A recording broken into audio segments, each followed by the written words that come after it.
continue in about a minute.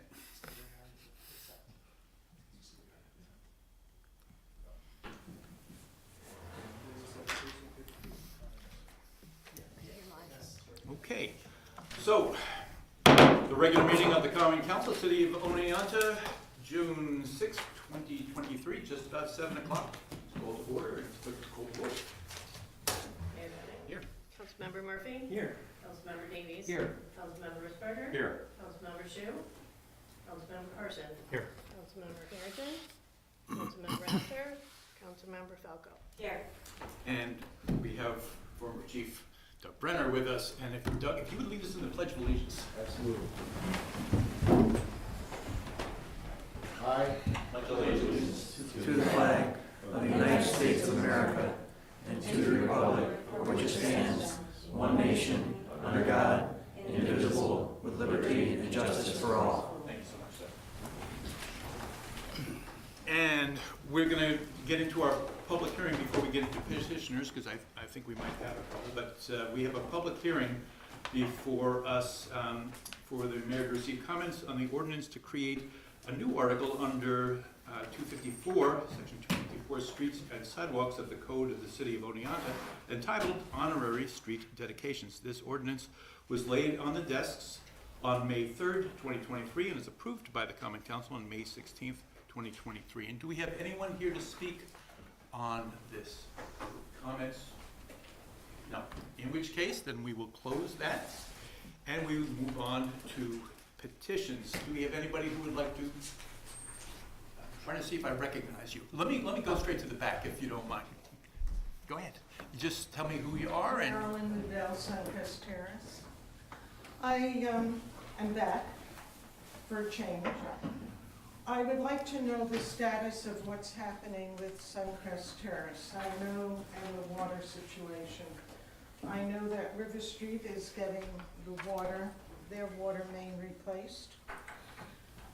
And on August 16th of last year, when I received the email from Judy Pangman, and we talked about the grants that was supposed to be submitted by September 9th. And she said they would be submitted on the due date of September 9th, which they were, and I foiled them.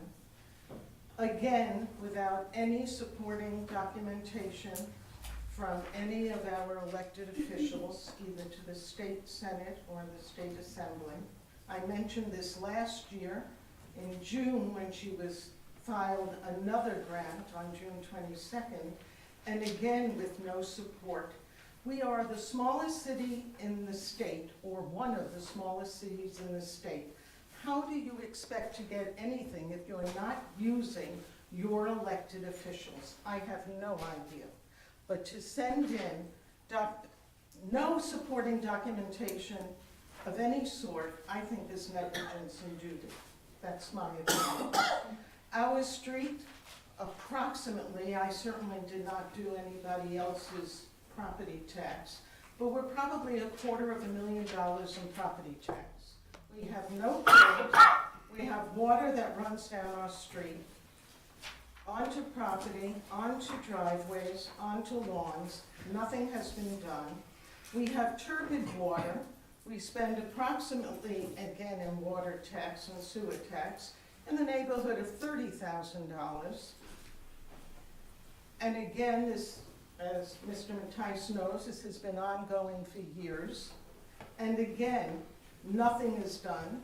With that supreme honor, we now have turbid water that still hasn't been corrected. The correction that they've done, or the fix, is putting in now the pump, instead of pumping out onto the street where everybody can see it, now pumps under the street. Again, filtered, finished water right into a storm cellar. And I guess I want to know the status of what's happening. So currently we have nothing to update beyond The grant that the city's The been. grants were denied, you didn't get them. Well, the grant that the city was awarded for the water treatment plant project. For the which- yes. Which may include enough funding to be able to do some distribution system work. That's to be determined what that scope of work is. We're in the process of hiring an engineer for that now. That'll be coming forth to the council in the next few meetings, I would imagine, to hire that engineer. Part of their process will be determining what the scope of work we're able to do that.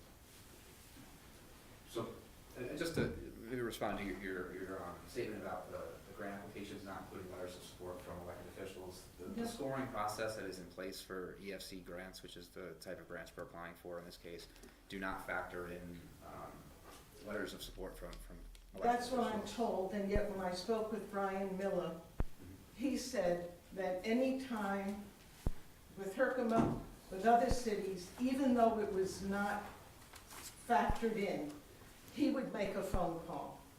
Nobody contacted Peter Oberacker, Miller came in November. Prior to Mr. Miller, nobody contacted any of our state officials. Ridiculous. They have more power. They make a phone call. They do something. You don't have to write a letter. They're on committees. That's what they do. My opinion. Thank you. And I really would like something done on our street. I mean, this is going on for years with nothing done. And looking around, I see David. David Hayes, 19 Chilton Avenue, City of Oneonta. I'm here with my friend, former police chief Doug Brenner, to formally say thank you to the City of Oneonta. As you know, we organized the Memorial Day commemorations this last week, which is a complicated operation. We collaborated with the American Legion, as the city has been doing for years and years and years, Jared Parker matter. I'd like to point out Len Carson, who was a key individual in making this happen. The city really stepped up. This year is significant because we lost this young man, as you well know, in Alaska on April 27th, and we're trying to commemorate his life and his service, which I believe the city did to the benefit of his extended and immediate family. So I'm simply here to say thank you to the city's departments, the fire department, the police department, Streets and Public Works, everybody did their part, and it went out very nicely. So that's why I'm here to say thank you. One of the other things I wanted to point out too is that many people noticed that we were able to coordinate a riderless horse, a symbol of a fallen soldier. That was done with a lot of help from Officer Lockridge of the police department. We really appreciate all the help with that as well. And with the horse comes certain cleanup requirements, and DPW stepped up for that, and we were very grateful of that as well. And it's just, again, shows how great a community Oneonta really is, from elected officials to the departments, to the residents, to everybody. And I'd like to personally thank the mayor for your public comments and for reading the city's proclamation on behalf of this young man, the deceased. Well, I'm sure I speak for Councilmember Carson when I say it was our honor and privilege to be a part of the ceremonies. They were absolutely, as he couldn't have asked for a better day, a better ceremony, a better parade. It was just, the day was wonderful. I know it absolutely touched the hearts of the family that were in residence and so many spectators. So I appreciate that on behalf of the city. I thank you and all those who were involved in putting this together. The young man did his part, we did ours. Thank you, Mayor. Thank you. Councilman Carson, you have anything you want to add to that? No, again, Doug and Dave put countless hours into the preparations to get the city's parade up and running. Without them, it would not happen at all. Of course, as earlier stated, is that this year was more significant than in years past, but it doesn't also decrease the amount of gratitude this community has for those that have died in the behalf of our country. And you're right, Mayor, it was an absolutely beautiful day, maybe a little too warm, but that's okay. So again, thank you very much, Doug and Dave, for Are there any other folks here who'd like to petition the council? I don't see any, and so with that, we will close the petitioners' public hearings portion of the agenda, and we'll move on to a presentation. I understand we have a presentation about the Albert S. Nader Regional Airport Master Plan, and I'm guessing you'll be bringing that to us. Would you, for the sake of the council, would you introduce yourself? Absolutely. Good evening, my name is Turner Bradford. I'm with McFarland Johnson, and we're the consultant engineers at the Albert S. Nader Regional Airport. So what I will do is, I'll try to keep it relatively brief, and I apologize to you all. I'm happy to turn this around, but I will give a brief overview of the airport, what we have there now, and what we're looking for, potentially doing in the near-term future. Feel free to interrupt me and ask any questions. I'm here for you guys 100%. So, I guess just a really big picture. As a public use airport, we were required to keep a master plan on file with the FAA. So in 2015, we did a master plan update with the FAA. These first two graphics are from that. So this is the existing airport. I know you guys are a little far away. I would love to honestly bring this around to you, but I don't think I can. So single runway, there's a small partial parallel taxiway on one side, a couple of buildings, a couple of hangars, a small terminal building, and then it's largely wooded and hillsides. There's sort of rising topography on this side, falling topography on this side. How about we move the easel up, over by Emily there? Sure. That way you can kind of face the room. Right past them. Is that all right? Yeah, I can move also. You could probably come even closer with it. Put Yeah. it like here. Like right to the edges, right to the edges. Yeah, there you go. Okay. Can everybody still see that? Good. Wonderful. So, what you do in the master plan is you go through the FAA, you sort of analyze what your airport has, you project out to the future, what is the potential use of your airport in the future, and what might you want to build to meet that use. It all goes onto a map. This is called the ALP, the Airport Layout Plan. It's meant to show all of your potential future projects. It's a planning document. It's very crowded. There's a lot of stuff on here that helps us and the FAA figure out, what ifs, right? If we build this taxiway, what are the implications? What are the dominoes? How do things fit together? This is the one that would probably be most useful. So then in the short term, we talk to the FAA about projects that they are willing to fund, and this usually has about a 3 to 4 year cycle that they start to plan projects, funding of projects, so on and so forth. So in the short term, in the next 4 or 5 years, each of these colors is a project that we're talking to the FAA about funding. These two projects are the taxiway, okay, the parallel taxiway to the runway. We have designed that project. We had bid, so we've designed it in the whole thing has been designed. But the FAA said, we don't have enough money to fund the construction of that all in one shot. It's probably too expensive. Why don't you make it 2 construction projects? So we bid this half of it. We have those bids in hand from a contractor, and we have grant application prepared to submit to the FAA, which the FAA has no guarantees, but largely told us they are willing to fund this year. This would be phase 2 of construction, and we would bid in the following year. During construction of this one, we bid this one in the following year, sort of follow on the next year potentially. These 2, yellow and orange, are obstruction removal projects. The orange being on airport obstruction removal, the yellow being off airport, so outside of the property. So the orange, we could clear the obstructions. Actually, we've been given a grant and accepted a grant to design and bid the on-airport, the on orange portions. which we would turn in to the FAA, a grant application to construct, to clear those obstructions potentially. You have a question? I was just up there, I'm just visualizing it. Okay.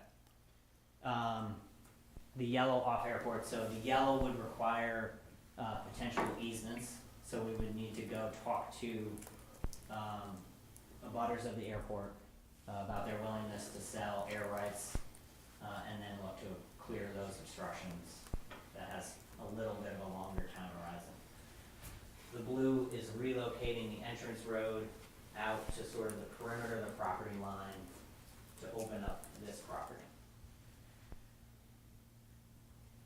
Does anyone have any questions about any of that? Please. Parallel taxiway, did you say that's 2 phases or 3? 2. 2? Okay, thank you. So I think the other thing that I understand is you guys would like to hear about is sort of the future of the airport, like the vision, right? Where it is going. So these projects, right, essentially come from this, smorgasbord of many projects, right? And we work with the FAA and try to prioritize. They say, all right, what do you guys want to do? And they have priorities as well, right? The taxiway, to them, that's like a safety issue. Like, few and far between are public use airports without a parallel taxiway, and certainly any airport that has jet traffic, jets don't want to operate on a runway without a taxiway, right? They want to exit the runway. They don't want to back taxi on a runway with another plane or approach. Other than that, what the airport has chose to prioritize are projects to open up the airport in an attempt to leverage private development at the airport, right? To get people to come and use the airport and house their aircraft at the airport. An airport really has limited ways to generate revenue. You sell fuel and you lease land or hangars. And so certainly so I think you're all aware, we also have a grant in hand to move the fuel farm and with a new tank, with the goal of selling more jet fuel at a lower cost. And we also have a grant to relocate the AWAS, which is a weather station, this is a fancy way of saying weather station, from here up across the runway, with the goal of opening up this area, right, it's a big flat area, to try to attract people who own aircraft to come and build a hangar, either here or down here, another big flat area down over here. So given those two areas, and specifically the one that you're moving the fuel farm from and the AWAS, how many hangars could that, what's a reasonable number? Like, in total, how many could you fit? Yeah, I mean, what would be a goal? What would be a reasonable goal? I think we were looking at acreage, and so Yeah. So this doesn't fit exactly because this is very big picture, and at the time, things would probably change a little bit. This shows purchasing this property, but just sort of ignore that for a minute. I mean, here's 1, 2, 3, 4. Those are 4 corporate hangars there, right? I mean, if you were to build as many as you could, or have as many people build as many as you could, having 5, 6, I mean, I think you have the space to do that. I think, that'd be a home run, right? You get 1, 2, I think that I would consider that a success. Yeah, and I don't think anybody here would be able to guess, have an educated guess about what that number would be. So knowing 5 or 6 would be a home run is Oh, good. it would be crazy. Yeah, that'd be great. I'd do a card. Okay. And that's just in the area that is, Where the fuel farm is coming out of. right, as you come down Wallace Road, that area there is what he's referring to. Yeah, I mean, there's a lot of space here, especially if this road is relocated. All of that becomes available. And yeah, so that's sort of well, those are the projects that we have done, are doing, and are considering with the FAA, and everything on this plan actually comes from meetings that we have with the FAA. So, you know, everything is subject to sort of annual funding until we get the grant. There are no guarantees, but these are all projects the FAA has sort of said, yeah, we agree, you know, go ahead, pursue these projects, we're sort of on board. And it goes through a very linear process. This is a small writing here, but there are generally 3 lines, right? We need to plan and permit the project, we need to design the project, and with the design we bid it, and then we turn the bids in for construction grants. So those are usually 3 steps that sort of follow year by year, and usually 3 separate grants. Sometimes the permitting design is in 1 grant, but it's a very linear process that the FAA likes to follow, that they're involved with.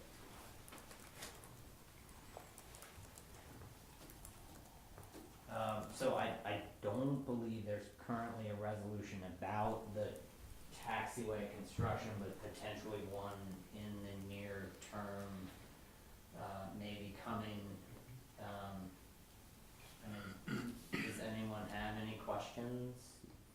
Please. Oh, I've got lots of questions. Yeah, right on. That's why I'm here. Parallel taxiway, you Yeah. said the FAA likes it. Is it Yeah. required?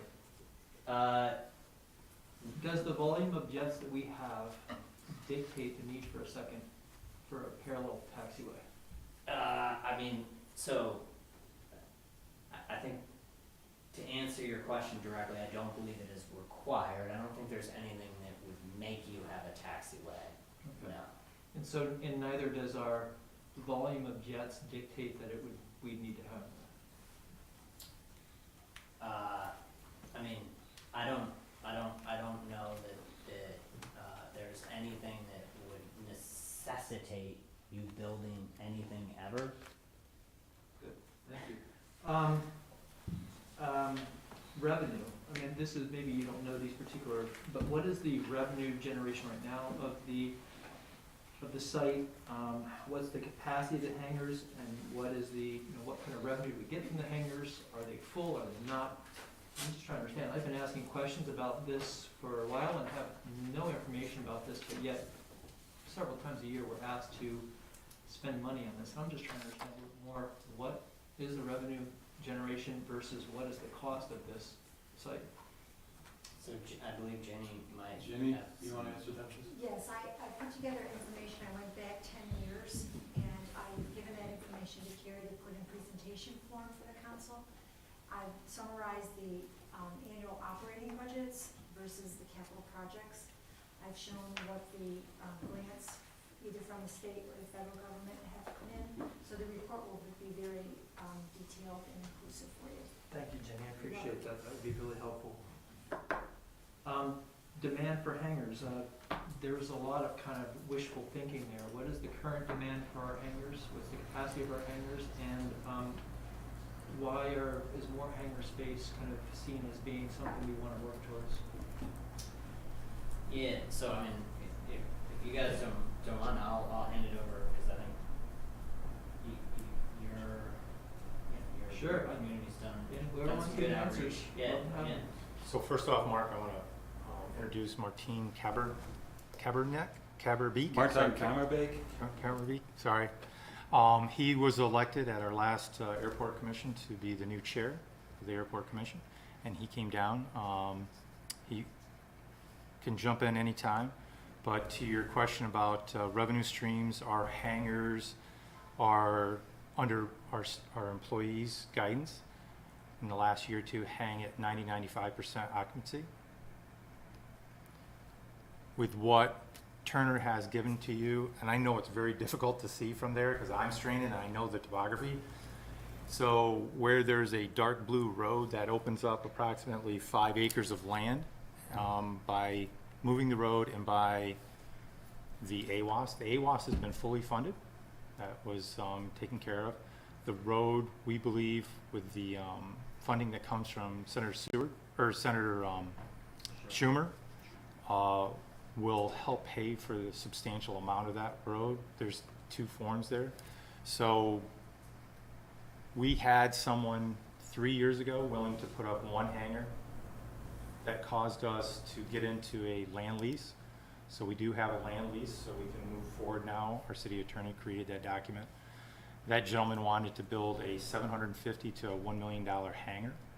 We now have 2 individuals that are very serious, more so than this other gentleman, in creating economic development at the airport. They're very interested in their aircrafts being located at the airport, which means, as he said earlier, we make money by either land leases, hangar rentals, or fuel sales. Last summer, we did substantial fuel sales through helicopters that were working on the lines. Those are projects that come up every 2-3 years. But our traffic in the summer has kicked up enough. I apologize, I don't have the number of what we've sold so far to date. Ginny might have that, but that'll be part of that report. But by installing the new fuel farm, I can add on to what Turner was talking about, is that from the Port of Albany, a full truck of fuel can come down rather than we buy partial trucks, because that's all the capacity that we have right now. So we could actually purchase the fuel at a much lower cost, and those profits would go to the city. So we can generate more revenue that way. Thank you for those answers, Len. I will really look forward to Jenny's report, because that's important as we're Sure. dealing right now clearly with budget deficits, what we've got going on, or whether this is a big sinking hole of revenue, or is this a real potential? So I think I'd like to see that report. I would also like to add on that we have been, at least the last 2 years, collecting data to what you're referring to about aircraft. So through the use of our city employee and our one tenant, Dan Bentley, we've been able to keep, along with FlightAware, that's a platform, continue keeping data collection on the types of aircraft and how often, and we do see an uptick in that. I don't think I can at this point give the public names of the local businessmen that really want to expand this. Charter aircraft is the new future. I know I've had people in the years coming up to me and asking me about flights coming out of Albany, or from Oneonta back down to LaGuardia, like it was back in the 60s and 70s. I think the charter aircraft is what's going to happen. That's the next leg up. And so ultimately what we would need in the end of this vision, I think if Turner flips that over, well actually staying right here, is that the elevation for the parallel taxiway is of such that the 2 existing hangars could be repurposed, and the FAA allows that, but they have funded this new location area, which is the beginning of a industrial park. There's approximately 10 acres in this area here that will help utilize more space for private hangars. So if we're looking at 4 or 5 here, we know we're going to at least do that and then some here. Another factor to remember is at the airport, at the Nader Airport, we have 3-phase and we have 1 gig internet. So we have plenty of electricity and plenty of internet speed for anybody that wants to develop here at the airport. So overall, that's part of the vision of where we're headed, and just trying to stay realistically within the realm of, I know you had mentioned this several months ago, is what's our return? What's our ROI on this? And so ultimately, we've always stayed that. It's funny, is I have our budget here, and I've turned to the airport budget, and minus us paying municipal taxes to other municipalities, we would be just about at zero. So that's pretty good. Is that something you can share? That's in our budget, Mark. Okay, I thought you were saying it was something. Yeah, it's on page 45. Got you. Well, I'd like to see Jenny's numbers on that as well. Sure. Jenny, was there something else you wanted to add? I just wanted to add that the report will also show how many airport sales that we do on an annual basis, and also dollar amounts and number of gallons that we sell. The only thing I would ask the council to take into consideration besides COVID is that in 2021, we did sustain a lot of rain, and that was when we were tearing up our tarmac. And so the weather was a lot of delays, and that was right when we sell fuel in the summer months. So the contractor was there when we were potentially selling fuel, so that shut the ability down, and then the rain added to it. So fuel sales for 21 was down considerably. So 2021, the fuel sales are down. Further questions? All right, anything more that you'd like to present? No, I think that's it. Oh, okay, two more real quick things. Mr. Davies, just to maybe close the loop on that, having a hangar in which somebody stores their corporate aircraft at an airport, like that's always the goal of a general aviation airport for generating revenue, because that user will inevitably buy a lot of fuel. So they'll pay rent, and they will drive fuel sales, beyond what you guys almost can imagine, right? Every time they take off, they're gonna buy fuel.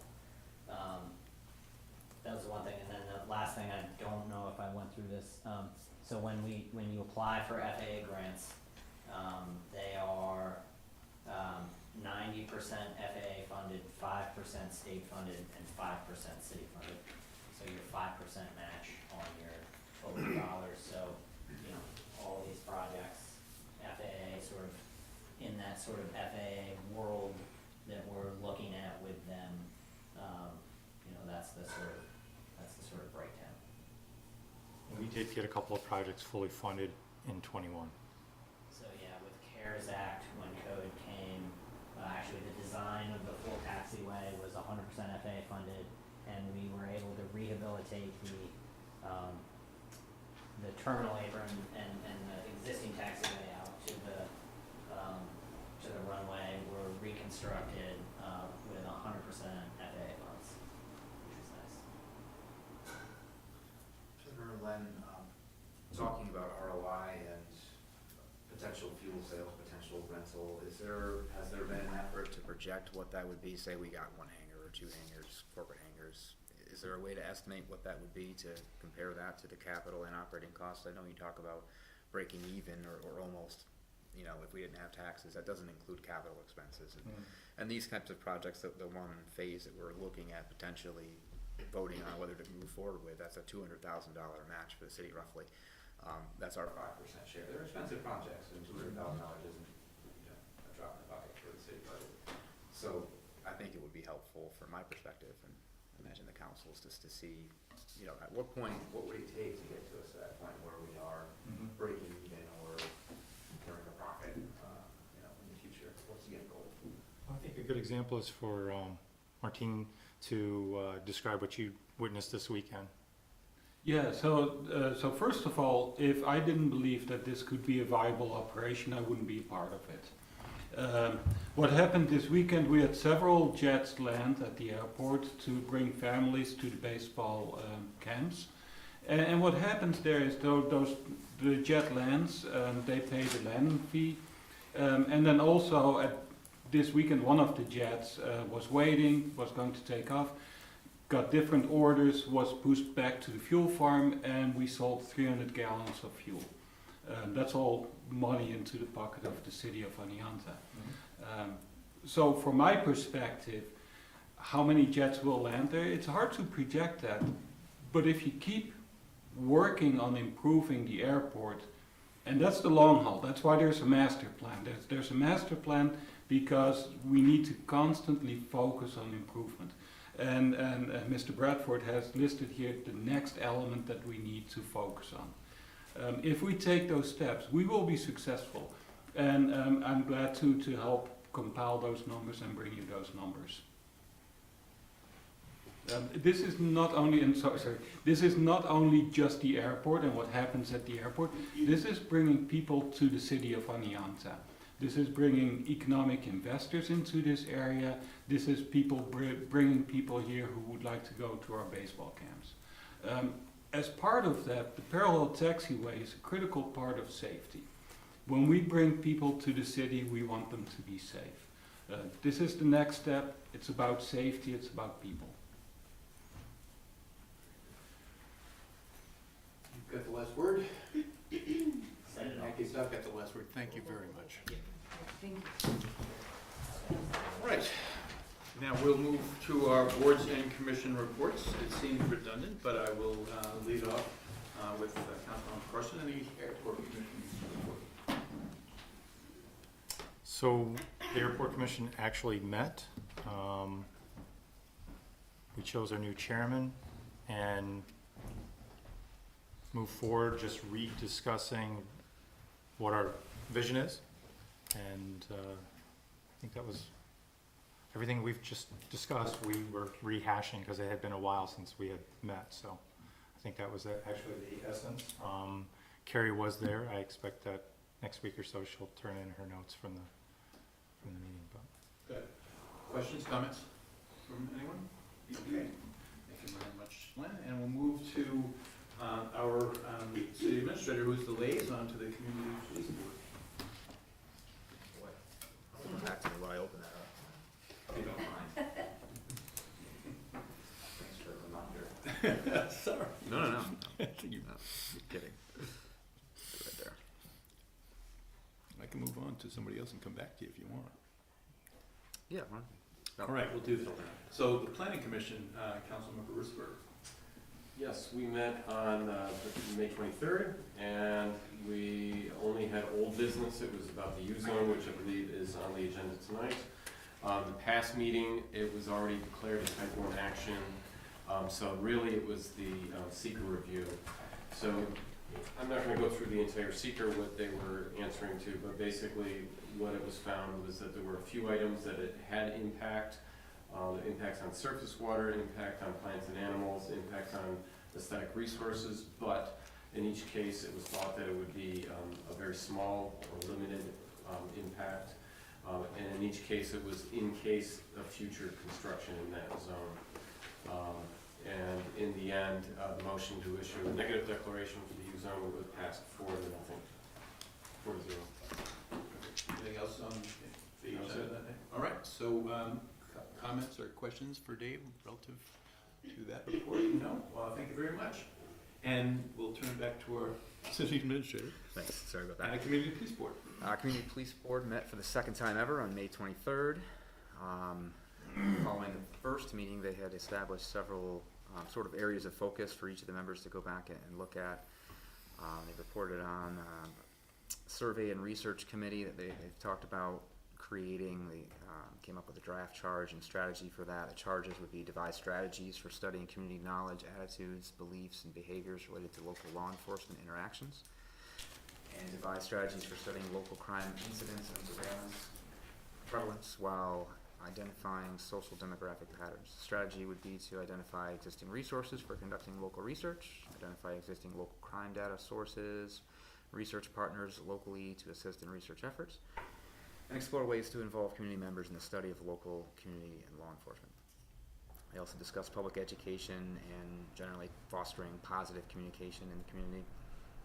They discussed a possible educational series for the community, either through open forums or a web series, to share some of the basics of police work, such as, what is use of force training, those sort of things.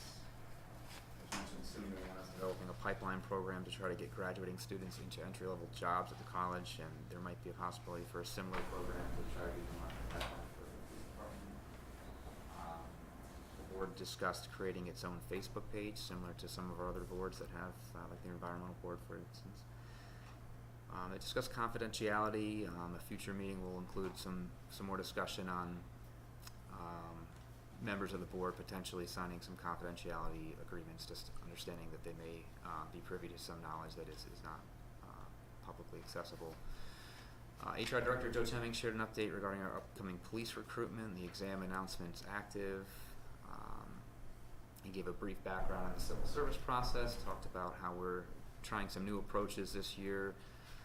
Some targeted digital advertising, a plan to hold some in-house job fairs, inviting some potential interested candidates to the police station to meet some of the officers, and maybe do some ride-alongs and some other general outreach. And that was pretty much it. Their next meeting is going to be July 11th at 5:30 p.m. and they plan to meet regularly the second Tuesday each month. Going to move to monthly. Yeah, for now. Really? I believe it Okay. is, yeah. They had No. initially been created to meet quarterly. Oh, yeah, okay, well, that's I'm sorry, I said each month, I meant every month, every other month. every other month. Okay, Every other still. It's good energy there. For those of us who labored on the fabric for 8 years or whatever it was, it's good to see that kind of action. Does anybody have any thoughts, comments, questions? Yes. One. Craig, has the membership remained the same? It has not, I can answer that, it has not. And we are, we were represented by 3 out of the 5, I believe that's right. 2 were no-shows and maybe no-shows throughout. So that's going to be a conversation. One of them may have moved out of the area. I need to know that, and I'll find out. But one way or the other, at this point, I think the expectation, reasonable expectation, is that we're going to look to look at some resignations and move forward with a couple more candidates that we'll have for this body sometime before their next meeting. Thank you. Any other questions, comments? Thank you very much. All right, Councilmember Rafter is not here, and unless he gave his notes to somebody about the ZBA meeting, did he give a chance? So we're gonna skip on that. And we're gonna move to the charter, no, we're not. Councilmember Harrington's not here unless he gave his notes to somebody. Was there, do you have folks that were there? Does everybody want to talk a little bit about Len?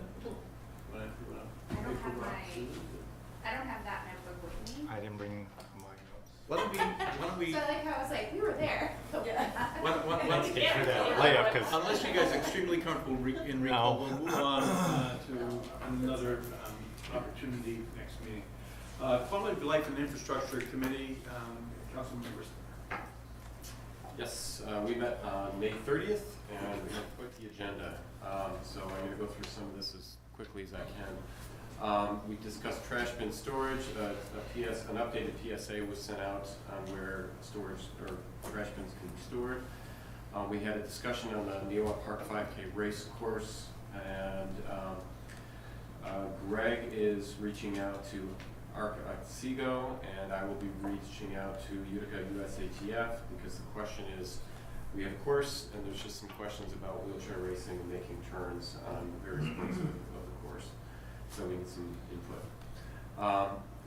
There was a Hazel Street, State Street school zone discussion, and the DOT said we can establish a school zone in that area, and it looks like this is going to be a school zone from Maple Street to Hazel Street, and including a little bit of Hazel onto Hazel Street, and also include Hickey Street. So that will be a 282 coming to the Common Council soon.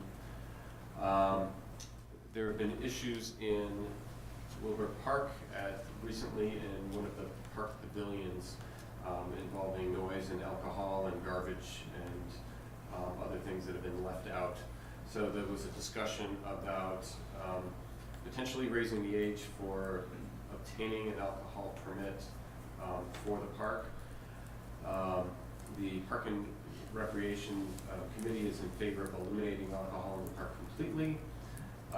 As of right now, we are looking to get some more information from city staff for options, including a deposit and an administration fee for an alcohol permit. And we are also leaning toward limiting alcohol in the park, issuing the alcohol permits from June 1st through Labor Day weekend. That's not solidified, so I think we'll have some better answers when we bring this back to quality of life at the next meeting. The Wilbur Park Master Plan was presented with some updates, and some of those ideas that are on there are shade structures, ADA modifications to the playground, mill and repave the basketball courts, new restrooms, and the next step is to develop some price estimates. Downtown parking, always a hot topic right now. We were presented with various areas of new parking spaces that can be put in, including, and I may have these wrong, so I apologize. I think that we had 108 spots in Domashki Field, or Domashki area, 108 spots in elsewhere in Newa Park. Market Street can add 47 spaces, I think. And we're discussing allowing all-day parking on those spots since they're far away from businesses. And let's see here. We're looking to possibly make Deet Street lot all-day parking, but that needs to be, we need to get more input from business owners first before that's brought forward to the council for discussion. And also we saw on the map where the Trailways bus station will be temporarily located, and where the shuttle location will be. The complete streets plan discussion was tabled, because the deer management was a very long discussion, and I think we were there for about 3 hours total. So the deer management, I can give you an idea where we were. What we presented was, and discussed, was a 3-phase program where phase 1 would include an assessing vegetation impacts from deer program that would be established, discussing fencing changes and fencing code changes in the city, discussing an education program that would include fencing, deer harassment meaning ways to keep them off your property, to keep them wanting to be elsewhere, deer resistant plants, feeding restrictions, involving the environmental board to help. We also included, since there is currently deer hunting during deer season allowed on city-owned property outside of the city, we had a discussion about marketing that a little bit more, and also marketing a deer management permit, which allows every hunter an additional doe tag. Every hunter is aware of this already. They just don't all take DEC up on that. But marketing that as well.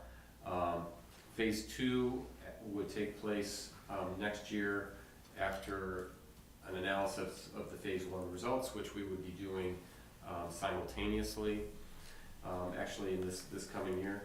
And that would be the DMAP permit. That would take place during regular deer hunting season. That was recommended to be done by the DEC, and it opens up an increased number of tags per hunter to hunt. And the question is, where would we allow that to happen? And then phase 3, if we ever got to that, would be a little bit more, that would be a deer damage permit, where it's a little bit more intensive in direct hunting. Now, since our meeting, I had another conversation with the DEC, and some of their information that they originally gave us, they admitted was incorrect, and they corrected that. So we are going to be meeting again as a group on the 13th to discuss what we want to tweak on this preliminary phase plan to adjust for that. And our hope is to hopefully have something to bring back to the council relatively soon. So, any questions? I'd like to before I take questions, I want to tell you how appreciative I am of everybody's efforts, and especially appreciative of the fact that, given new information from the DEC, which informs some of the conversations that you've already had, that you're looking to have further conversations in the coming week on the 13th. So I appreciate the donation of your time, which I know we don't have a ton of, any of us, so that we're able to bring this across the goal line. And I feel like there's been a lot of really good work here by the CLIC, by the Deer Management Task Force, by community just generally. Quite honestly, I feel like we should all be proud of ourselves to some degree, so I thank you very much for that. And I'll open this up. Mayor, we appreciate that, but we also know that this is only the beginning. We've gotten a lot further than has been gotten before, so yeah. I think people need to recognize that. Let me open this up to questions. Yes. Yeah, I just wanted to speak about the pavilion thing briefly because Parks met yesterday, and Parks Administrator Lansing gave her report of the discussion at CLIC, and there was some confusion, and the Parks Commission does not actually support, or the impression that the Parks Commission gives is that they do not actually support no alcohol in the park policy. And they did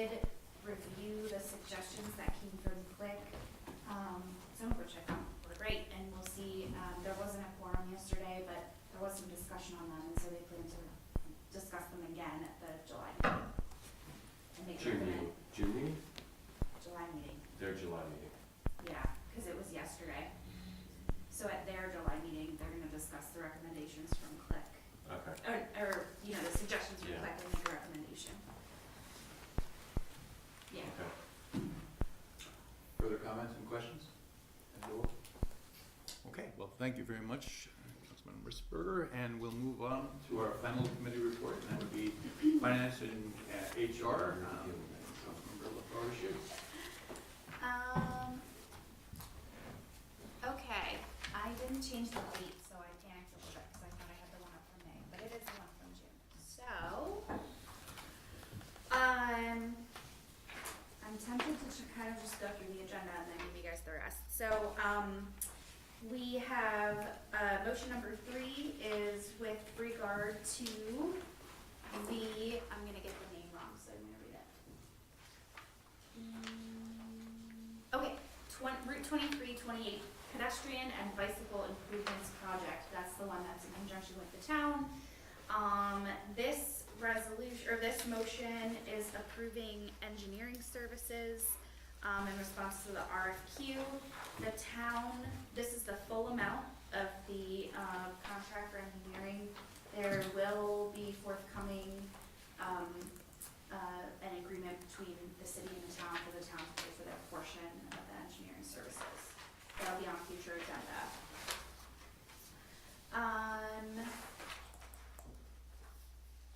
Okay, motion number 4 is the River Street and Ann Street water main replacement project. R.B. Robinson is the little bidder out of 2. It's not here, right? But we're also considering a piggyback contract to do some sewer main relining while that's all torn up. Motion number 5 is a bond resolution. That is necessary for, so that's authorizing the total project for the borrowing amount. But wait, is that right? So we have a couple of, can you please, thank you, it's complicated, there are a couple, and I wanna make sure that I'm speaking to the correct one. The first bond motion on the agenda is for the River Street project. Okay. And the River Street project, you will see, made up of the budget, it's a 2.7 million project with 1.755 for water services. Of that, 1.225 will be bonded. And Greg and I have already anticipated that in our Waterworth presentation for future debts.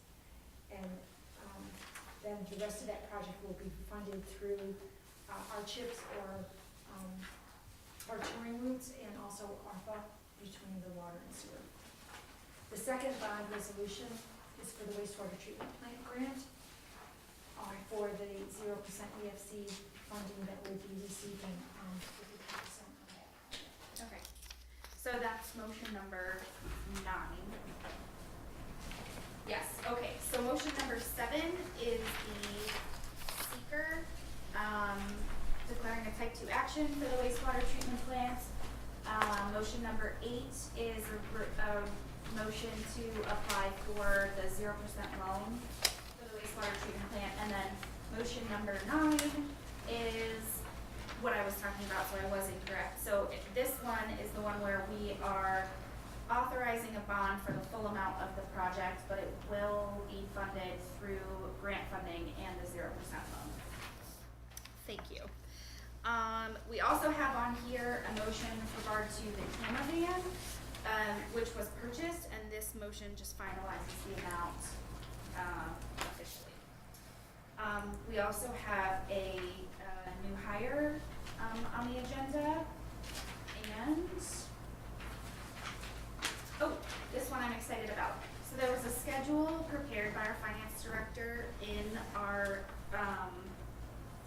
materials. That's motion number 12. So as part of the closing out of the 2022 fiscal year, the finance department goes back through capital projects to close them out, and when there's money left over, we have here the recommendations by our finance director of what to do with those remaining monies. So some of them go to the general fund. Actually, I think that one was over, but then there's a little bit being reimbursed to the water fund and sewer fund. And then you'll see from certain projects, the recommendation is to apply it to the debt service. And we did talk about a couple other things, so I'll keep going. Sorry, everyone. Let's see. Police recruiting. As our city administrator mentioned, we heard from our HR director, Joe Hemming. The next exam is September 9th, and applications to take the exam are due on August 7th. We're recruiting heavily for this, so please share, with your networks, anyone you think is interested in taking the exam. There is like a little task force for police recruiting that has been formed, within city staff primarily, and they'll be at certain events. So there's the event in the police department, which our city administrator mentioned on June 11th. They'll be recruiting on the 4th of July, and a few other events during the summer. But if anyone here is having a board meeting and would be interested in having a member of OPB there to talk about recruiting, that would be great. And actually, I think that, we talked about the year-end project closeout, and then we also just had some general discussion on city debt and reserves. So more to come on that. The audit is scheduled for June 12th. Is that right? Yes. Okay, great. That's everything. Okay. That's everyone. That's everything. Yeah. It's tricky because it just. Do we have any questions? Yes, Lynn. Want to work backwards? Sure. So number 12, what was the amount that's being rolled over? Or is there a report, Jenny, that you're going to kick out? It's in the packet. Where is it?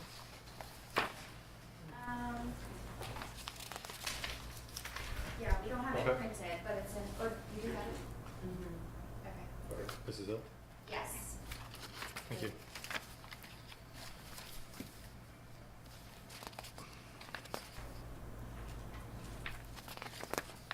You sounded like you had one. Yep. Number 4, we're bonding for how many years? It will depend, that'll be decided on when we actually issue the bonds. It will depend on the ratings at the time. Normally, for this type of project, it's usually 20 years, but we can go up to 30 or 40 depending on what the bond council decides at the time of issuance. Okay. We try to keep our bond issue at 20 years. The EFC though will be for 30 years. That's just their condition on the 0%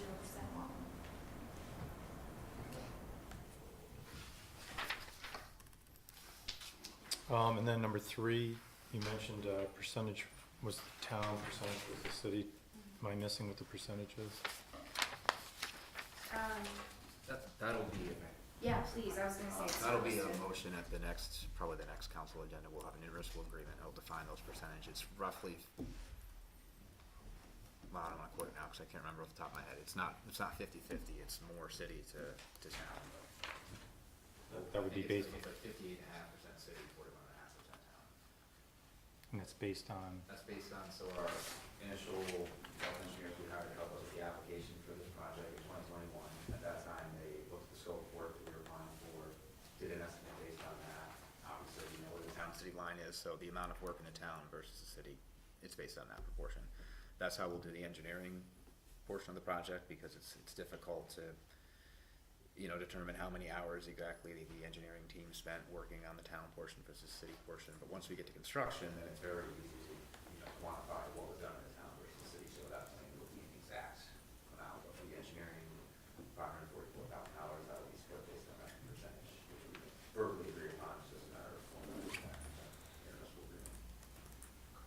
so it's really based on the linear footage, right? I mean, obviously. Somewhat, the scope of work's a little different, like the city portion in the estimate, we're looking at maybe some improved lighting, depending on, that's all to be determined in the design process, but.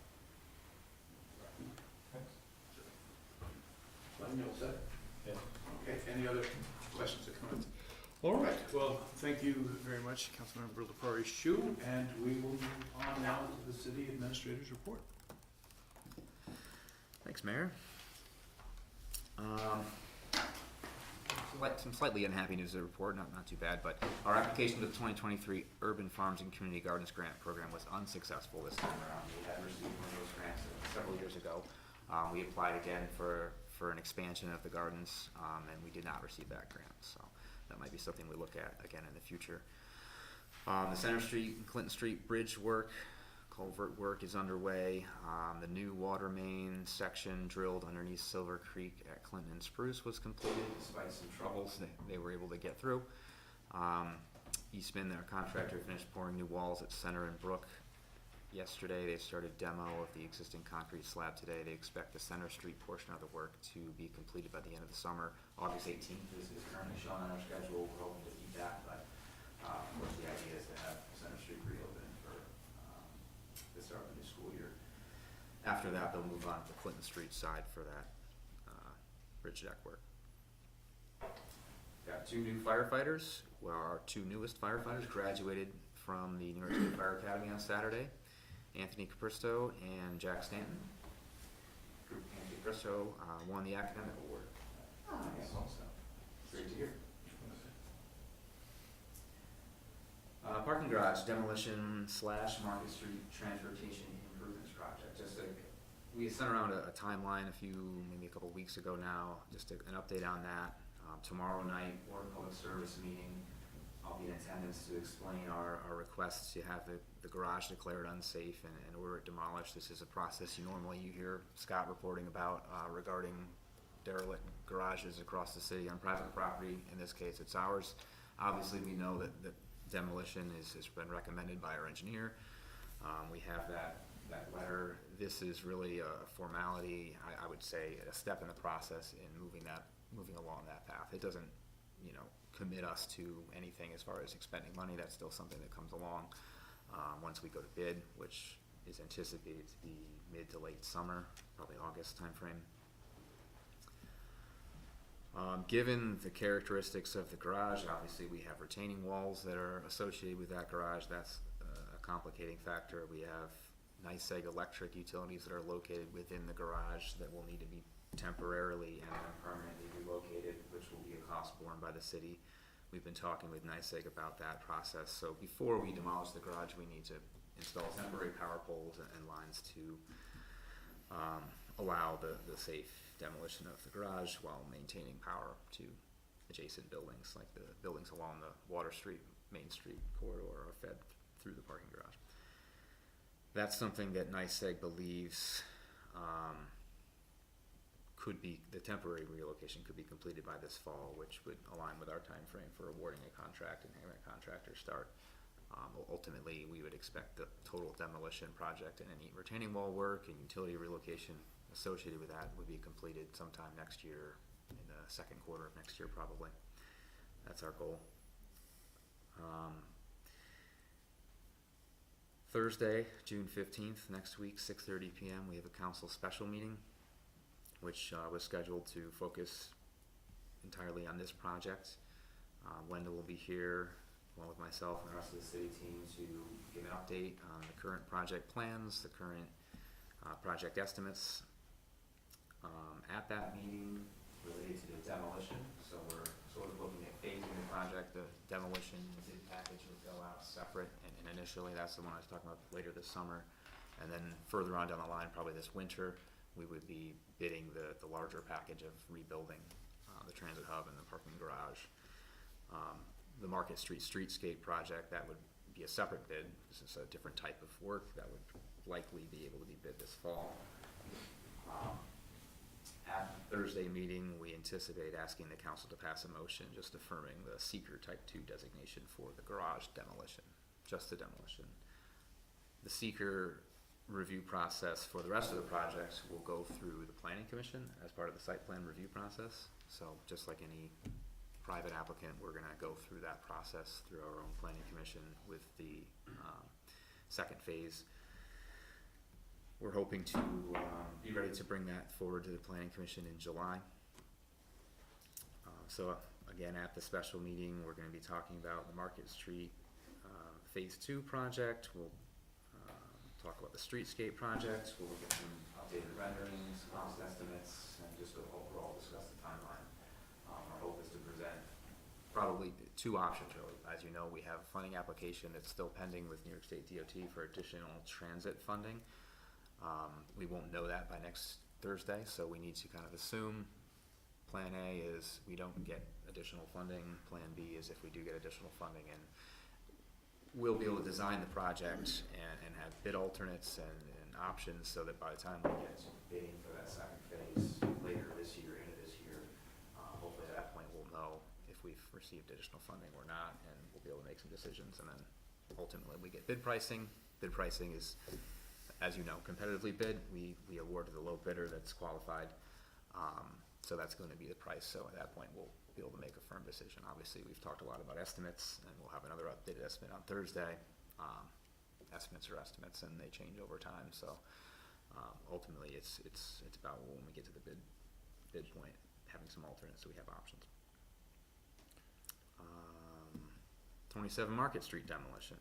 Delaware Engineering is working on that. Our engineering team met with them the last couple of days, and we expect to have bidding for demolition of the old Ford sales building. The bidding would be mid-August, thereabouts. Delaware is going to give us a more specific schedule in a couple of weeks. They're working to finalize the bid specs and plans for that. That again will give us a bid price and actual number, so we'll know what we're working with. We have $477,000 toward that project for design and construction and demolition. Our estimate is somewhere around $1.8 million. I'm sorry, what grade? $1.8 million for the whole project. For the demo of 27 Market. Does that demo price also include the shoring up of the road?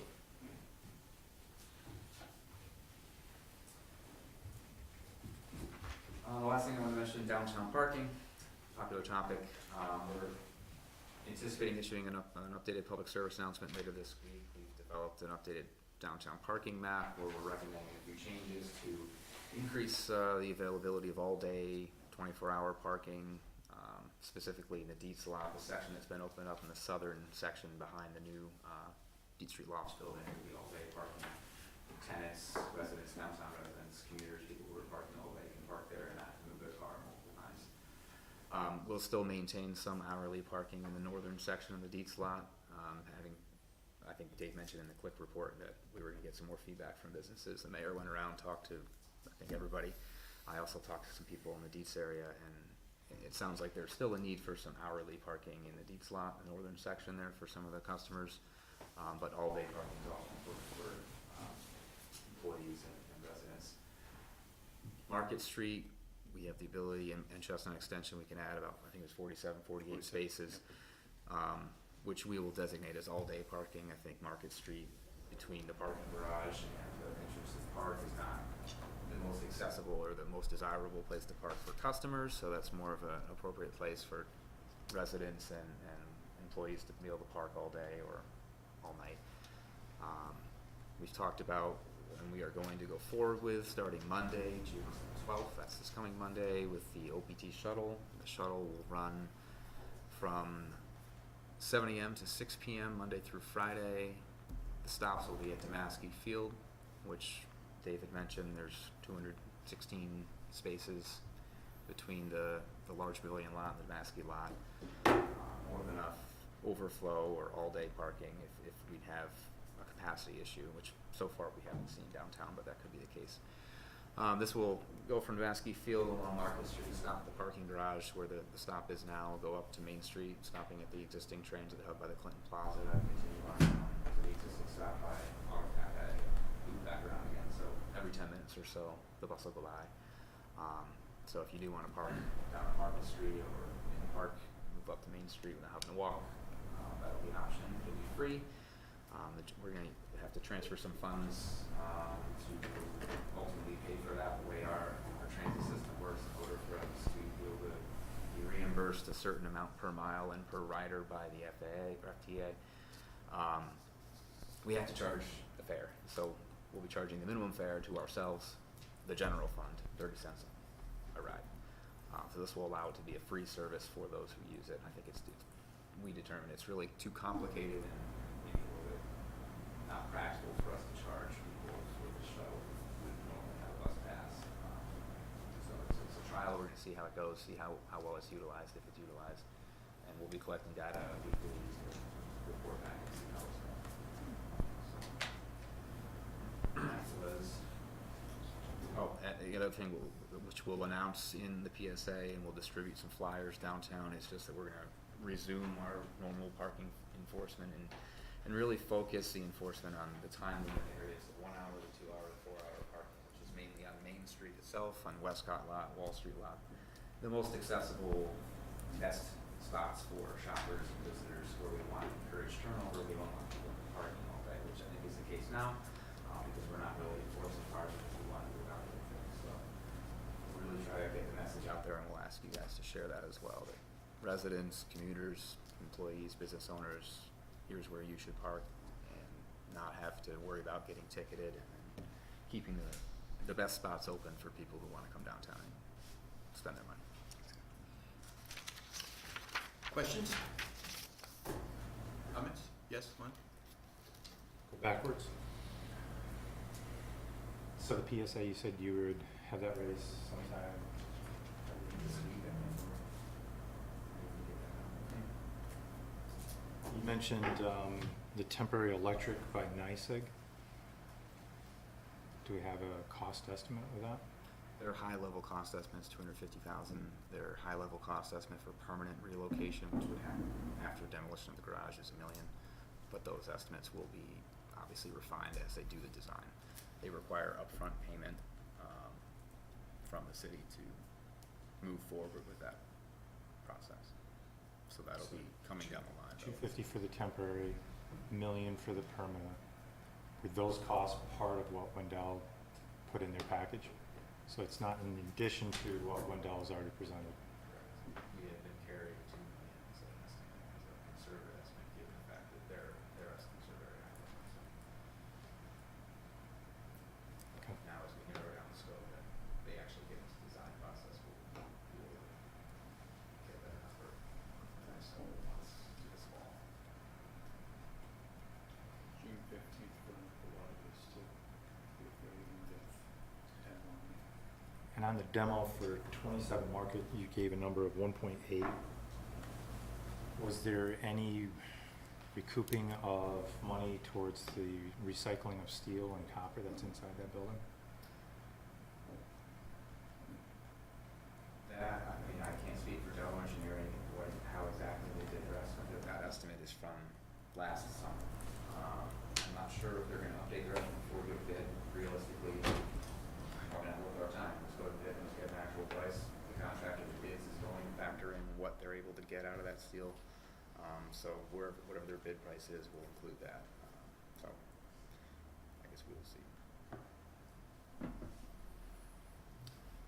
Any further questions or comments? Okay.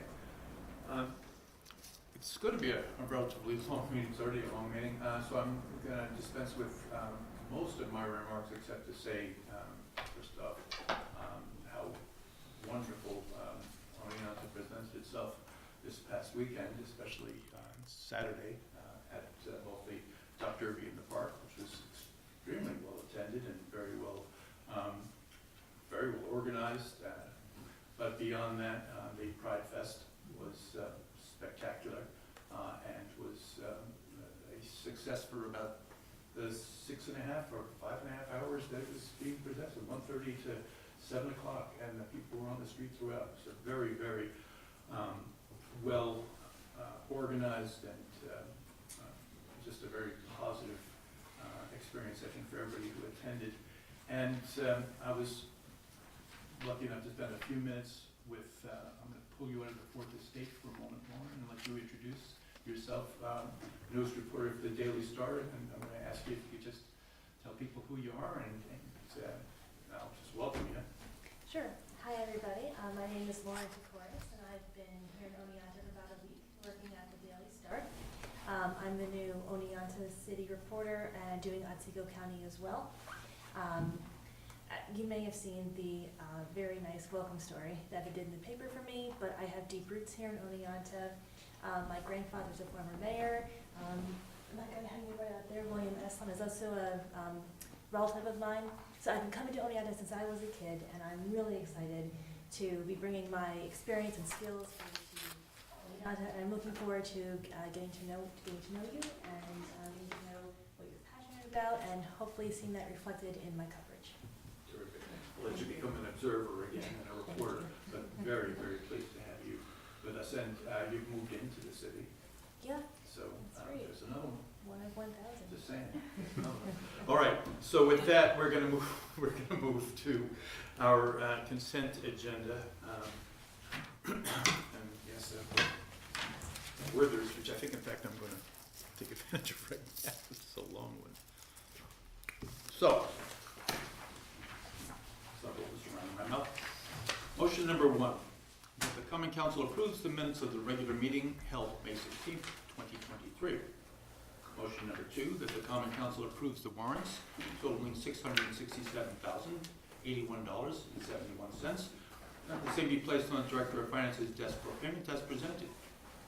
Motion number 3, that the common council approves the purchasing agent's recommendations and awards the request for qualifications RFQ for professional engineering design services for the Oneonta Route 23 and 28 Complete Streets project to Fisher Associates, PE, LS, LA, DPC, Rochester, New York, in the amount of $544,000, and further authorizes the city administrator to execute the contract. The common council further authorizes the creation of a capital project budget being funded by the Streets and Sidewalks Reserve, and that the town of Oneonta's proportionate share of the costs pursuant to an intermunicipal agreement to be entered into between the city and the town of Oneonta, and further authorizes any necessary budget amendments and transfers, and take any actions and provide any additional information that may be required to implement the proposed project, subject to review by the city attorney. Motion number 4, that as a result of the competitive bids being solicited and accepted for the River Street and Ann Street reconstruction and water main replacement capital project, the common council approves the purchasing agent's recommendation to award the bid to the responsive qualified bidder, R.B. Robinson Contracting Incorporated, Candor, New York, in the amount of $2,464,509, and the council further authorizes the creation of the capital project budget as follows. For appropriations, H79.5110.21, street reconstruction, $770,000. H79.8120.2, sanitary sewers, $180,000. H79.8340.2, transmission and distribution, $1,755,000, for a total of $2,705,000. And revenues, H79.3501, CHIPS STR, $770,000. H79.5031, ARPA, $710,000. H79.5710, serial bonds, $1,225,000, for a total of $2,705,000. The provision of this motion are contingent upon the common council approval of a bond resolution funding this project. Motion number 5, that the common council approves the following resolution. A resolution authorizing the issuance of a $1,225,000 serial bonds of the city of Oneonta, Otsego County, New York, to pay costs in connection with a water main replacement project in and for said city. Whereas, all conditions precedent to the financing of the capital project herein described, including compliance with the provisions of the State Environmental Quality Review Act, have been performed. Now therefore be it resolved by the affirmative vote of not less than 2/3 of the total voting strength of the common council of the city of Oneonta, Otsego County, New York, as follows. Section 1. River and Ann Street Water Main Replacement Project at an estimated maximum cost of $1,755,000, being a specific object or purpose having a period of probable usefulness of 40 years pursuant to subdivision 1 of paragraph A of section 11.00 of the local finance law is hereby authorized. Section 2. The plan for the financing of such object or purpose is as follows. By the issuance of $1,225,000, bonds of said city hereby authorized to be issued, therefore pursuant to the provisions of the local finance law and the expenditure of $533,000 ARPA funds. Section 3. The faith and credit of said city of Oneonta, Otsego County, New York, are hereby irrevocably pledged for the payment of the principal of and interest on such obligation as the same respectively become due and payable. An annual appropriation shall be made in each year sufficient to pay the principal of and interest on such obligations becoming due and payable in such year. To the extent not paid from other sources, there shall annually be levied on all the taxable real property of said city tax sufficient to pay the principal of and interest on such obligations as the same become due and payable. Section 4. The powers and duties of advertising such bonds for sale, conducting the sale, and awarding the bonds are hereby delegated to the Director of Finance, who shall advertise such bonds for sale, conduct the sale, and award the bonds in such manner as the Director of Finance shall deem best for the interests of the city. Section 5. The power to issue and sell bond anticipation notes, including renewals of such notes, is hereby delegated to the Director of Finance. Such notes shall be of such terms, form, and content as may be prescribed by said Director of Finance, consistent with the provisions of the local finance law. Section 6. All other matters except as provided herein relating to such bonds, including determining whether to issue such bonds having substantially level or declining debt service, and all matters related thereto, prescribing whether manual or facsimile signatures shall appear on said bonds, prescribing the method for the recording of ownership of said bonds, appointing the fiscal agent or agents for said bonds, providing for the printing and delivery of said bonds, and if said bonds are to be executed in the name of the city by facsimile signature of the Director of Finance, providing for the manual countersignature of a fiscal agent or of a designated official of the city, the date, denominations, maturities, and interest payment dates, place or places of payment, and also including the consolidation with other issues shall be determined by the Director of Finance. Section 7. The validity of such bonds and bond anticipation notes may be contested only if 1. Such obligations are authorized for an object or purpose for which said city is not authorized to expend money, or 2. The provisions of law which should be complied with at the date of publication for this resolution are not substantially complied with, and an action, suit, or proceeding contesting such validity is commenced within 20 days after the date of such publication, or 3. Such obligations are authorized in violation of the provisions of the Constitution. Section 8. This resolution shall constitute a statement of official intent for purposes of Treasury Regulations, Section 1.150-2. Other than as specified in this resolution, no monies are, or are reasonably expected to be, reserved, allocated on a long-term basis, or otherwise set aside with respect to the permanent funding of the object or purpose described herein. Section 9. This resolution, which takes effect immediately, shall be published in summary form in the official newspaper, together with a notice of the city clerk, in substantially the form provided in section 81.00 of the local finance law. Motion number 6. That the Common Council approves the following modifications to the April 18th, 2022 resolution, which declared an emergency condition in regards to protecting lives, health, and public property of the Oneonta community due to the inability of the public works staff to inspect and troubleshoot sewer main and storm sewer backups, etc. The modification approves the city administrator to enter into a purchase contract for the high roof van for the city's sanitary sewer and storm sewer camera system with Vestal Auto Dealerships LLC, Vestal, New York, in the amount of $55,487.50, and further approves the necessary budget transfers in equal amounts, parentheses, $3,724 close parentheses, from general water and sewer fund contingency accounts. Motion number 7, that the Common Council approves the following resolution declaring that the proposed improvements to the wastewater treatment plant constitute a Type 2 action requiring no further review. Whereas 6 NYCRR Section 617.5, Title 6 of the New York Code of Rules and Regulations under the State Environmental Quality Review Act, SEQR, provides the certain actions identified in subdivision C of that section are not subject to environmental review, and under the Environmental Conservation Law, now therefore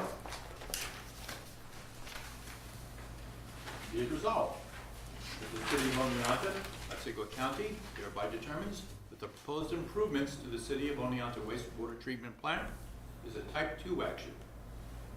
In accordance with 6 NYCRR Section 617.5C2, which constitutes the replacement, rehabilitation, or reconstruction of a structure or facility in kind, i.e. providing the same function and of similar size and footprint of existing facilities within existing areas on the same site, including upgrading buildings to meet building or fire codes unless such action meets or exceeds any of the thresholds in section 617.4 of this part, and is therefore not subject to review under 6 NYCRR Part 617.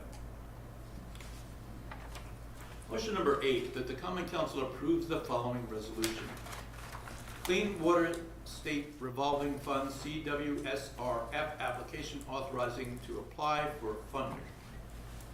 Whereas the city was awarded $2,626,500 bipartisan infrastructure law (BIL) grant to provide funding for its wastewater treatment plant upgrade.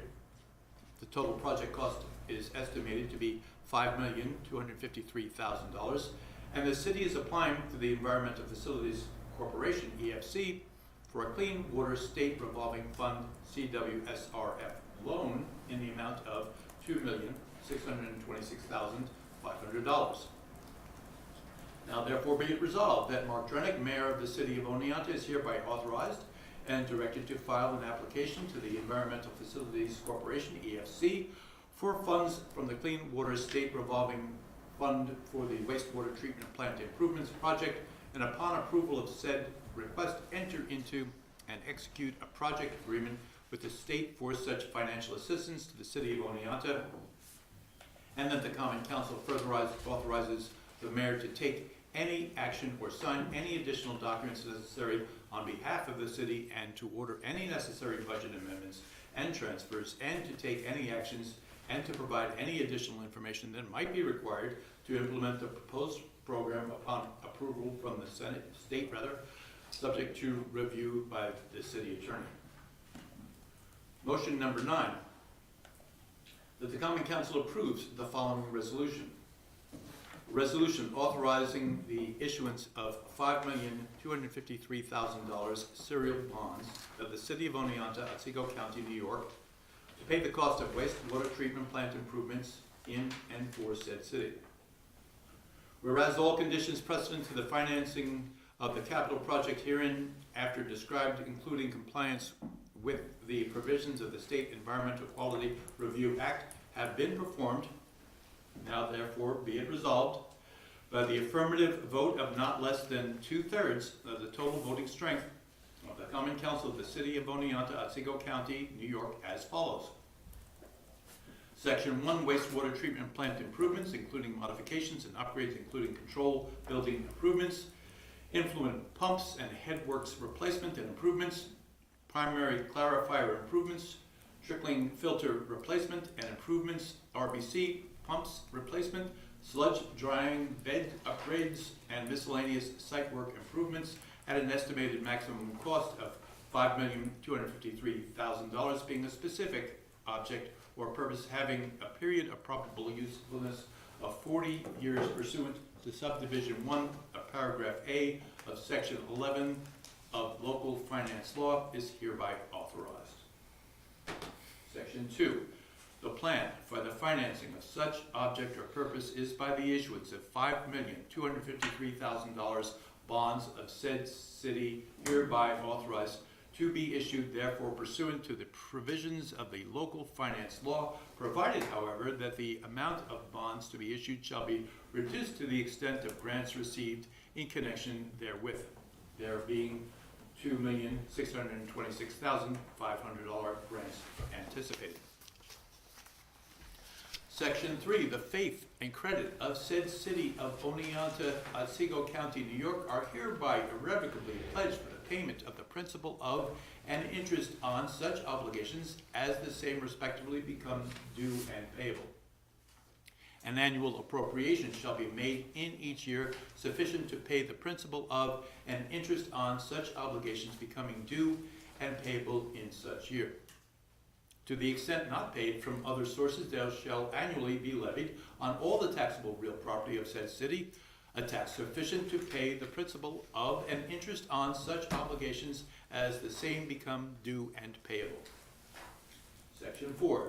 The powers and duties of advertising such bonds for sale, conducting the sale, and awarding the bonds are hereby delegated to the Director of Finance, who shall advertise such bonds for sale, conduct the sale, and award the bonds in such manner as the Director of Finance shall deem best for the interests of the city. Section 5, the power to issue and sell bond anticipation notes, including renewals of such notes, is hereby delegated to the Director of Finance. Such notes shall be of such terms, forms, and contents as may be prescribed by said Director of Finance, consistent with the provisions of the local finance law. Section 6. All other matters except as provided herein relating to such bonds, including determining whether to issue such bonds having substantially level or declining debt service, and all matters related thereto, prescribing whether manual or facsimile signatures shall appear on said bonds, prescribing the method of the recording of ownership of said bonds, appointing the fiscal agent or agents for said bonds, providing for the printing and delivery of said bonds, and that the bonds be executed in the name of the city by the facsimile signature of the Director of Finance, providing for the manual counter signature of a fiscal agent or if a designated official of the city, the date, denominations, maturities, and interest payments, dates, place or places of payment, and also including the consolidation with other issues shall be determined by the Director of Finance. Section 7.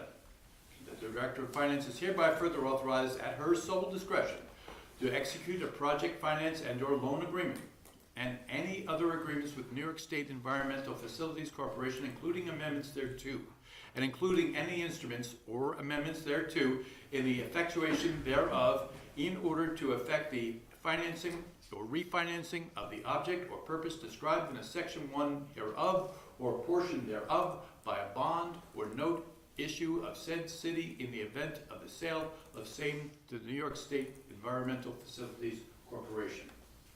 Section 8. The validity of such bonds and bond anticipation notes may be contested only if 1. Such obligations are authorized for an object or purpose for which the city is not authorized to expend money, or 2. The provisions of law which should be complied with at the date of publication of this resolution are not substantially complied with, and an action, suit, or proceeding contesting such validity is commenced within 20 days at the date of such publication. Or 3. Such obligations are authorized in violation of the provisions of the Constitution. Section 9. This resolution shall constitute a statement of official intent for purposes of Treasury regulations, section 1.150-2 other than as specified in this resolution, no monies are or are reasonably expected to be reserved, allocated on a long-term basis, or otherwise set aside with respect to the permanent funding of the object or purpose described herein. Section 10. This resolution, which takes effect immediately, shall be published in summary form in the official newspaper together with a notice of the city clerk in substantially the form provided in section 81.00 of the local finance law. Motion number 10, that the Common Council approves the city administrator's appointment of Angela Smith to the position of civilian dispatcher effective June 7, 2023, at a base annual salary of $32,402. CSEA CSEA grade 6. This appointment is subject to the satisfaction of all applicable civil service requirements.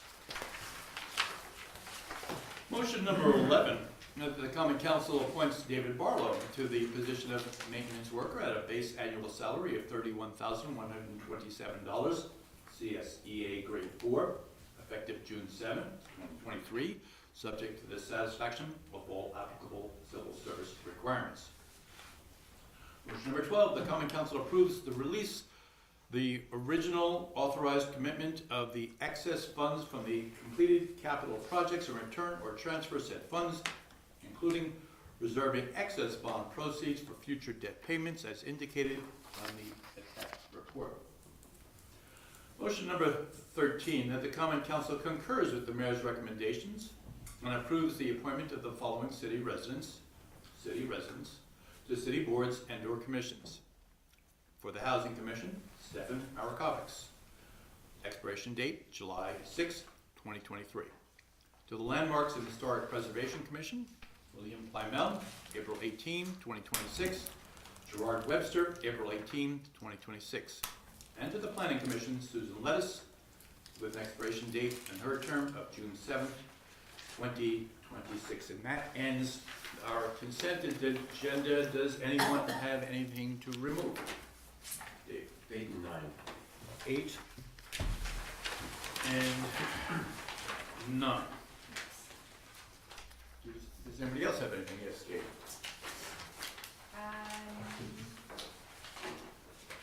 5, 6, and 13.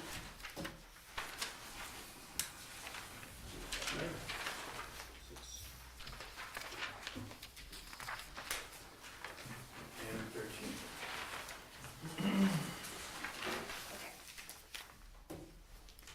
Anybody else? Do I have a motion to approve? So moved. Do I have a second? Do I have a second? Is that Mark? All right, clerk, call the roll. Councilmember Murphy? Aye. Councilmember Davies? Yes. Councilmember Risberger? Yes. Councilmember Parshu? Aye. Councilmember Carson? Yes. Councilmember Harrington is not here. Councilmember Rafter is not here. Councilmember Falco? Aye. Okay, motion number 5. Got a motion to approve. So moved. Second? Mark again. I'm going to say Mark again. All right, Katie, it's yours. Yeah, I just pulled it because it requires a 2/3 vote, and I felt like we should take them individually, the bond authorizations. Gotcha. That almost does make sense, doesn't it? Yeah, it requires like a different. Yeah, no, I get yes. you. Okay, gotcha, okay. So, is there? That's it, that was my whole. Yeah, that's all good. Without the city attorney here, I'm presuming that I have the ability to break this into 2 votes, the vote on the consent agenda minus that, or vote on, I'm sorry, of course. Alright, We we're just good. vote on this right now. Yeah, we're good. So, That's okay. what is it? An hour and 40 minutes, or my brain's already turned into tapioca. All right, so with that, thank you very much, Katie. Sorry for the unfortunate math I did there. Do we have any further discussion on motion number 5? Then, in that case, let us take ourselves a vote on motion number 5. We've already had our motion to approve, and so we'll just take the vote. Can we just read it in who approved this? Oh, I moved, and Mark seconded. Mark second. Yep. So we can take the vote. Yep. Councilmember Murphy? Aye. Councilmember Davies? Yes. Councilmember Risberger? Yes. Councilmember LaParshu? Aye. Councilmember Person? Yes. Councilmember Harrington and Rafter are not here. Councilmember Falco? Aye. All right, very good. Well, we're gonna move right on to motion number 6, and we'll do this the same way. I presume, Katie, you don't have anything to add to it, right? So Just moved. that, right? So moved, and we have a second. I'll look to you, Lynn. Sure. There you go. And so I presume no further discussion? No, this is, This one does get this is discussed. different. Yeah, this is the van. Okay. The reason why I pulled this is because it reads April 18th, 2022 resolution, which declared the emergency condition, but that should be April 18th, 2023. Yes. Further That's it. discussion? Oh, no, Is no. that it? I just, Matt, thanks for pointing it out. No, that's all I had. Thanks. Okay. All right, if there's no further discussion, we'll take the vote. Councilmember Murphy? Aye. Councilmember Davies? Yes. Councilmember Risberger? Yes. Councilmember LaParshu? Aye. Councilmember Carson? Yes. Councilmember Harrington and Rafter are not here. Councilmember Falco? Aye. All right. Appreciate that. So we'll move on to motion We're done. number 8, which was pulled by Councilmember Risberger. Do I have a motion to approve? Luke, followed by Mark. And Dave, this is yours. Yeah, they're tied in with one another. I mean, obviously they are, but my question does too. So my question is, number one, if we receive the bill grant for half the amount, why are we issuing a bond for the entire project? That's state law, you have to authorize the entire cost of the project, just like on the first motion, where you do the full amount for the, transportation or transmission and distribution, but it always, the issuance gets reduced by the amount of the grant.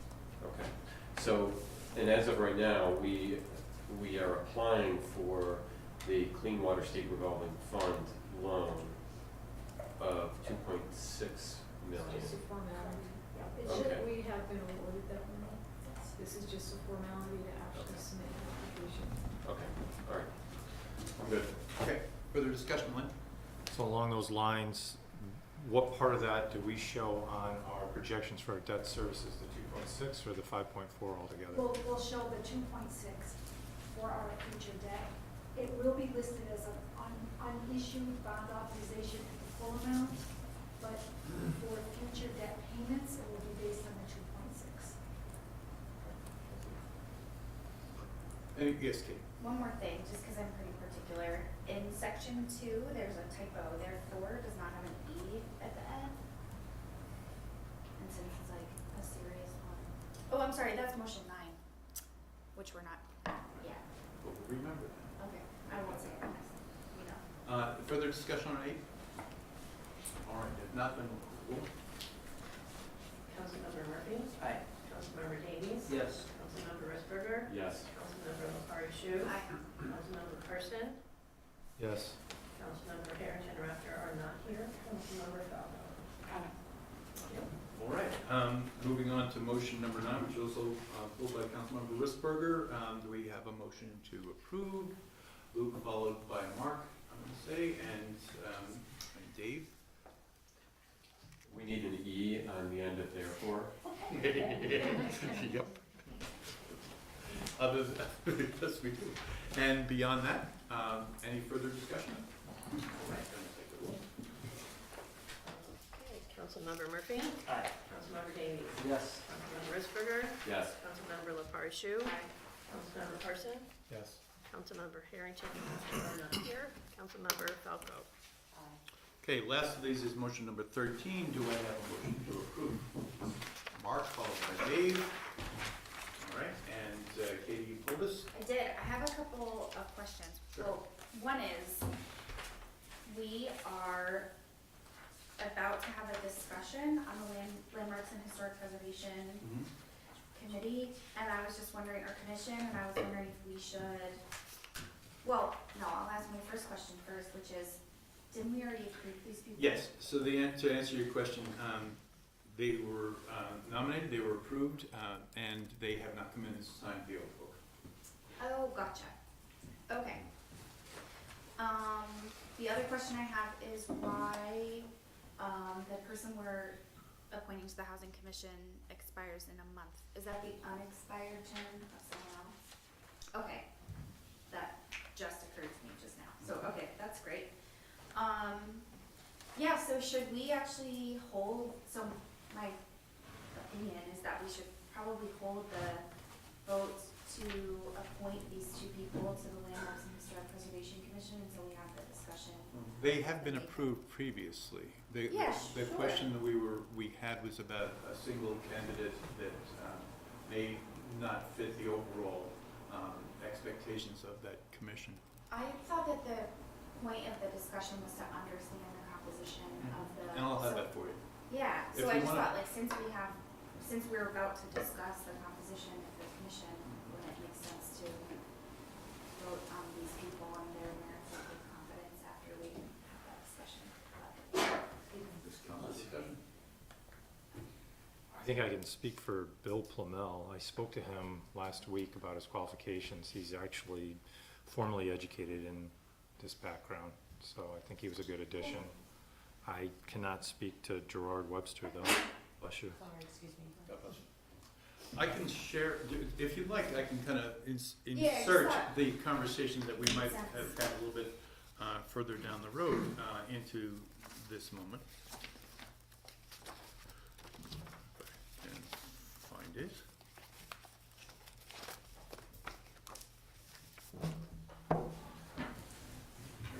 And actually, I can share this with all the council. I think I've got enough for everybody.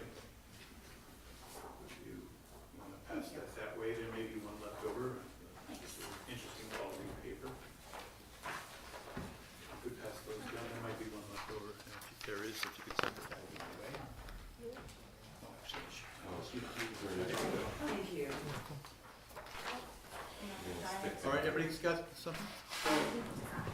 I can share. Oh, if you don't mind sharing, yeah. I'm sorry, there is an extra one. So yes, here you go. Many, many pieces of paper. Okay, so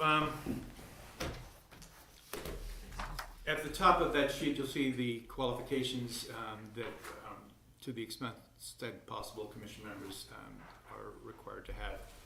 And do we have Steve here? We don't. Do we? Oh, there he is. You blended right in. All right. So anyway, you see at the very top, at least one shall be a state licensed real estate professional. You see the second and third paragraphs. I've just done a lot of reading. I'm not going to read them out loud for you. But you'll see Bob Brzezowski, Bill Plymell, Sarah Evanson, Dara Brady, Jerry Webster, and Helen Reese. All of these folks with some specificity as to what their backgrounds are and how they might relate. And on the flip side of that, we have the nomination that was the one that we expected to have in discussion, but as we do have Bill and Jerry Webster, Jerry from Alfrescos, as you see here, if there's a desire to have conversation around all three of those. No, I just thought, for me, it doesn't make, we have the opportunity, right, to rethink that decision, and it doesn't make sense to make a decision and then get information. I'd rather get information and make a decision. Nothing against these people at all. Yeah. But this is really helpful, so Right. thank you. So, and I'll thank Steve for that. He put that together for me. The conversation around the individual that had been recommended by the president of Hartwood College and who had expressed a lot of interest in the committee she's really, this is the name that, we wound up tabling this last go in order to have a conversation as to whether or not we should nominate this person and vote on this person, or if I should say just thank you very much. You don't match up and see if there is a local Oneonta resident real estate agent that might more, appropriately fit the bill. And that was the conversation, and honestly, I'm okay with whatever the council decides around that, and I believe so is Sherilyn. She'd be anxious and willing, and I think we're agreed she'd be a nice addition, but she doesn't bring a real estate background. And so, do we have everything we need, or if you don't mind, Steve, I'm just going to ask you, because this is the committee that you're, this is yours, this committee, if you could talk just a little bit about the need for the real estate qualification in the overall, as we were talking about earlier. I mean, the intent of these types of ordinances is basically to ensure that you don't have one specific, like you wouldn't want an entire board of just architects. You wouldn't want an entire commission of specifically just real estate professionals. The idea is that you mix a wide group. The idea behind it is also that like someone with real estate background understands like maybe what the market conditions are. Someone with construction experience would, you know, understand like the technical requirements to do the work needed to do some of these projects. You know, so you're trying to blend the board. So for example, like Jerry Webster's on there because he's interested in history. He has a building that's listed and he also owns a business in downtown Oneonta. So that's why he was kind of a good fit for, you know, kind of that board's makeup. And already said, Bill Plymell has a background in historic preservation. I mean, so we kind of clicked all those boxes as we go through, other than lacking this real estate person. Note, the code says to the extent possible, if we can't find a realtor, it's gonna be up to us to just, you know, the mayor to appoint someone onto the board. As of now, if we can get that board, you know, if we have these people ready to go, I mean, they would like to start conducting business. We don't have to fill that real estate spot because we have enough people on the board to conduct business. But you know, ideally you'd have a full board. But it's kind of, it's like any other board and commission. We do the best to fill what we have and, you know, that's kind of where we're at. So what I would suggest is we're not gonna be, I'm not putting Sherilyn's name back up as a motion this evening. And we can circle back to this if you'd like, in order to get the sense of the council as to whether or not you'd like me to go and talk to any locally, you know, local resident who has a real estate license that might be willing to step up, who hasn't been, we have tasked the same people, it seems to me, many times. But that's gonna be the council's call, and I feel like we can get to that discussion a little bit later on.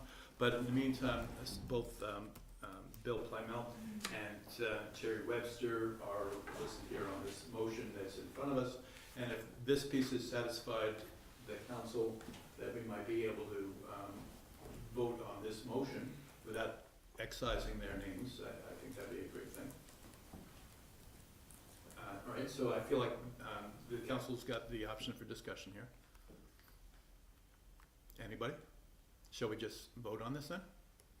Okay, very good. So if you will. Councilmember Murphy? Aye. Councilmember Davies? Yes. Councilmember Risberger? Yes. Councilmember LaPershune? Aye. Councilmember Person? Yes. Councilmember Harrington and Rafter are not here. Councilmember Falco? Aye. Very good. Okay, thank you very much, guys. And we can, and we will, I expect, return to this a little bit later on the agenda. Moving on to the discussion agenda, motion number 14, the Common Council approves the ordinance amending section 300-13 zoning university district of the Code of the City of Oneonta. This ordinance was laid on the desk on Tuesday, March 21st, 2023. Do I have a motion to approve? All right, Emily, followed by, do I have a second?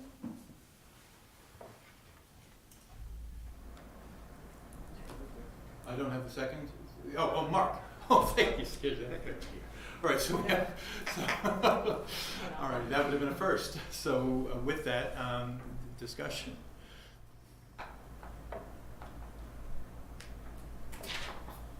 guess overall, did we solve all of the issues between the two neighboring properties? Yes. There's difference of opinions.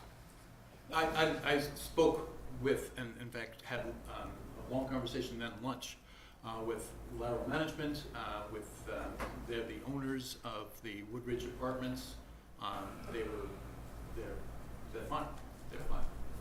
You know, they just didn't feel like they had been talked to, and you know, they have been, and they're appreciative of it. I apologize for the question, but Steve, what was the percentage again for that particular residence that they were going to be able to do short-term rentals? I forgot what we agreed I think to. we dropped it down to 50% or 25. I think it was 50%. Yeah, we dropped from 75 to 50. Yes, 5-0.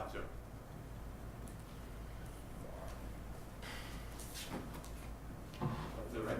I thought it was lower than that. I don't know, I think it was 50.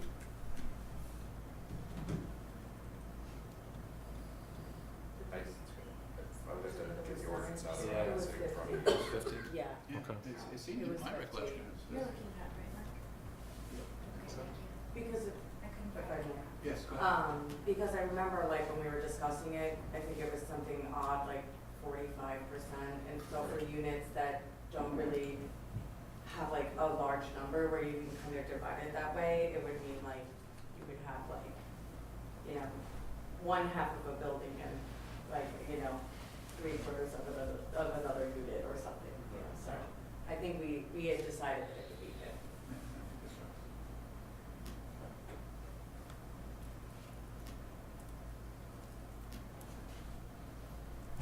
Any other discussion of this? I cannot yet find it to confirm the number. I'd like to do that before you vote. Sure.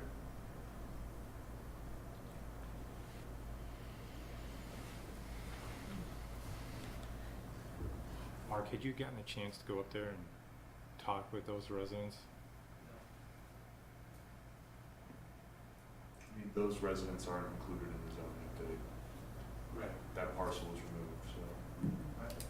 And I guess that was the point that Eric Larson, the manager of the Laurel Management Group, who manages the Woodridge Farms, that was, you know, that was his take, was that, you know, as nothing changes, it's, you know, that's good. If, in fact, if something was to ever change, then we'd have a conversation. He just felt like he was left out of the process.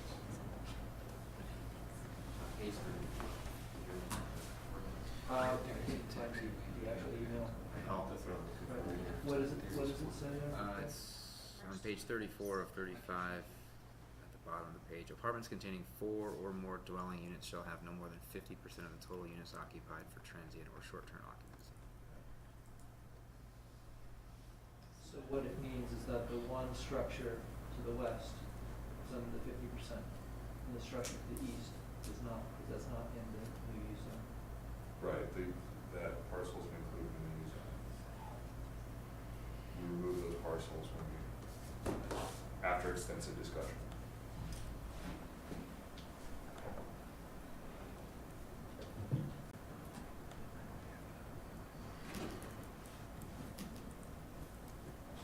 Mark, were you able to find it? It's very kind of. What's that? No.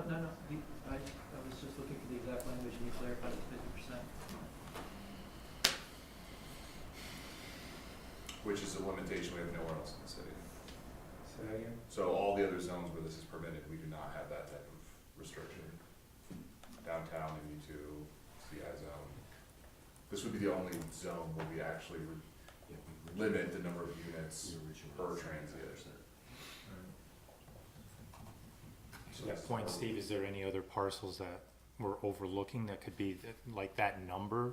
I mean, I think wasn't that the point, Mark, was that there's such a large number of people that could be removed from their apartments? Is there another parcel that we didn't identify? I mean, any building downtown that could do short-term rental could kick out all 12 units of housing and put all short-term rental if they wanted to.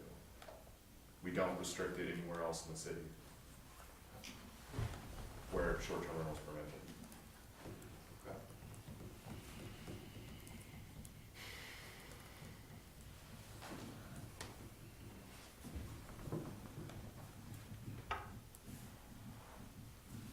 Is there further discussion? Do we have, did you get the information you need? Yes. Thank you. Okay, if there is no further discussion, then we'll call the vote. Councilmember Murphy? No. Councilmember Davies? Yes. Councilmember Risberger? Yes. Councilmember LaParshu.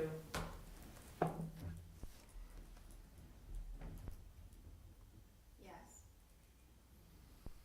Councilmember Carson. Yes. Councilmember Falco. Okay. Yeah, that was fun. Moving on to motion number 15, that the Common Council approves the law amending C-17 Boards and Commissions of the Code of the City of Oneonta. This local law was laid electronically on May 26th, 2023. Do I have a motion to approve? Katie, followed by Glenn. And discussion? No discussion? No. Yes. I am planning on not voting for this. The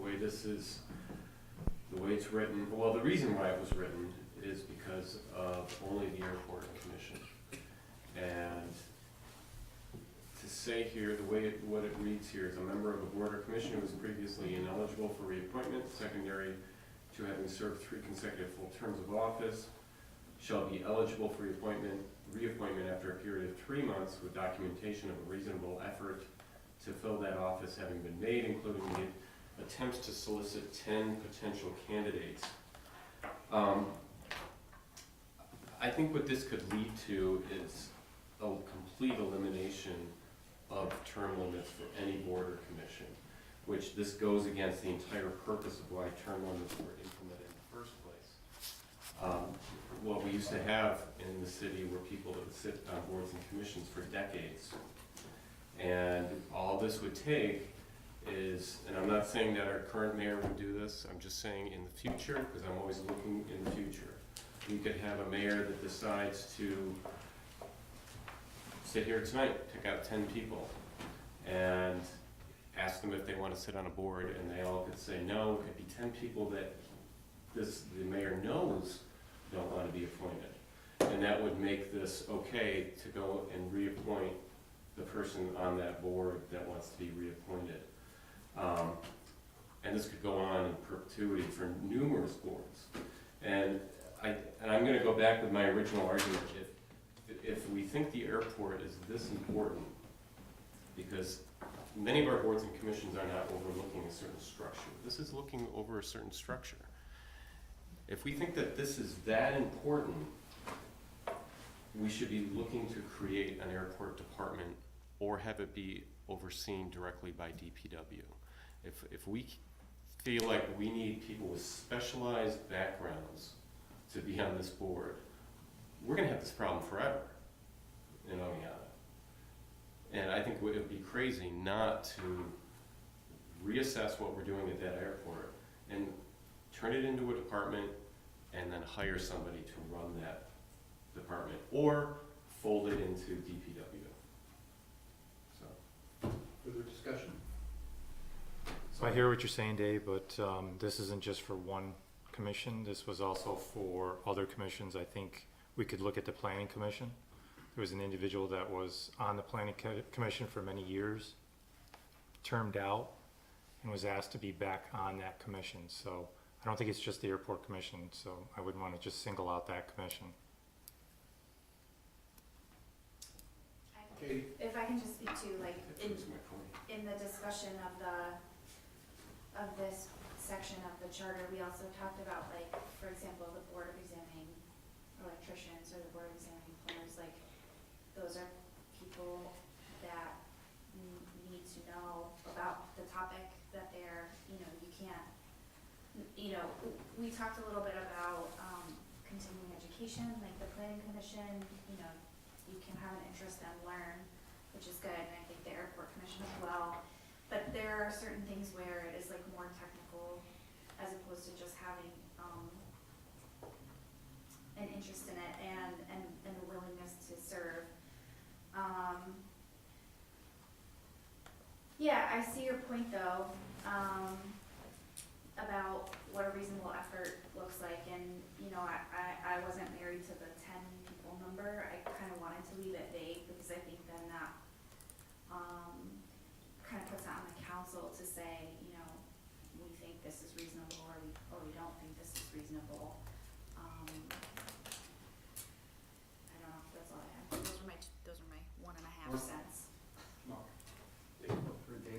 speak?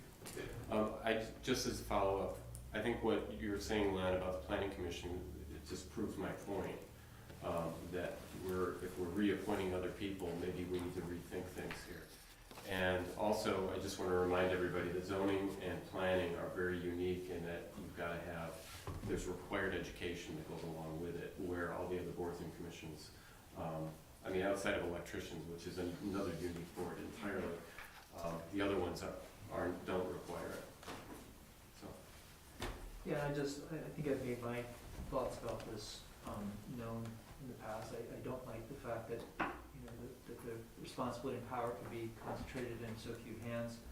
I think new members to new boards and commissions brings new ideas, new opportunities. And if a problem is finding volunteers, I think we need to address that problem and not rewrite our charter to be able to accommodate that. Further conversation, discussion? Okay, let's take a vote. Councilmember Murphy? No. Councilmember Davies? No. Christopher, you're not voting, is that correct? No, I'm voting. I'm voting no. Okay, so Christopher is no. Councilmember Labarge? Yes. Councilmember Person? Yes. And Councilmember Falco?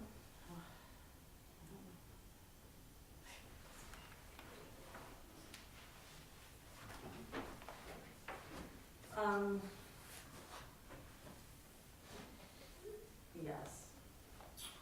So we're at 3-3. And I'll break that vote, and I'll vote yes.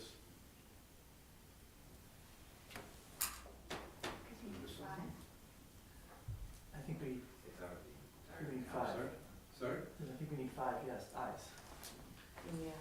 We had 4. We have 4? Oh my goodness, I just, Yeah. because we don't have, we're missing 2 people. Yep. Well, in that case, Can I just ask to add this as another discussion item? Because I think we should brainstorm a little bit about how to solve that issue on those boards. Just a point of order. Do we, since we've already voted, do we need to close the vote? Vote's closed. Okay. And then voted. Yeah, and I'm not proposing discussion now, but I'd just like to add it at the end of the agenda if that's possible, just to understand what we might be able to do to address it. If I could, Mayor, respond to that point, I think that we do ourselves a favor to be thinking about strategies to attract volunteers to boards and commissions, and not just for now, but a long-term plan. What does it look like? How do we do that? How do we recruit people? How do we train people for those positions? How do we have a ready pool of folks that might be interested in doing this? Or asked differently, how do we build more capacity in our community to be able to support the boards and commissions and the work of the city? And I think that's an important conversation.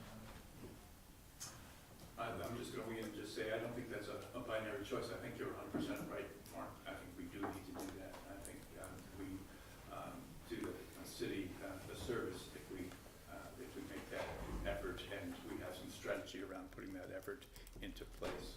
I will just say that from my experience, you mentioned the electricians, plumbers, so forth and so on. We are a city of 13,501 person. We're growing, but it's half of those are college students. A number of those are outside of the pool that you might reach into for assistance with these various boards and commissions. Easier, always.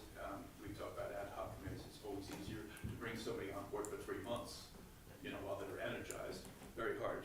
As we know, we had 2 people, for good reasons, I'm sure, but nonetheless, 2 people who, well, let's use the community police force, a better example, who have not been participatory even though they wanted to be. So, I don't think it's a binary choice, and I think that further council discussion in terms of how we get to a place that gives the mayor, and I get, Dave, I get your point as well.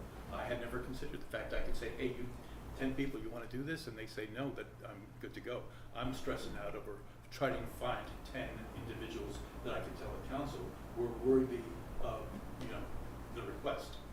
I don't like being the bad guy. No, it's all good. It's all good. It's all part of the larger discussion. It's not bad. It's all part of the larger discussion. But I do believe that in that discussion, the mayor having some more flexibility than the charter currently allows to be able to repopulate a board or commission that is at risk for the fact that we simply don't have the qualified candidates in the small population that we have is something for you guys to just be considering of as you're, looking at this further. Clearly, we're at a 3-3. This is all for all, intents and purposes. Table to move on. Go ahead, Dave. I mean, I would sort of piggyback on this discussion that's and what has already been suggested. I would suggest that we have either a committee meeting or a full council special meeting about the airport. We all feel like it's of interest to the city. I mean, we all have varying levels of agreement on its usage, but Len earlier talked about when they met the other day, talking about their vision for the airport. But I think the vision for the airport should also come from the council as well, what we want to get out of having the airport. But that might be the start of the discussion on what do we want from the airport and how do we need to change what we're doing to make that successful versus what we're doing now and running around trying to find people to sit on board. Go ahead. I think I can answer your question, Dave. If you read the code about the airport, it gives the charge of the airport commission, and they are to advise the council.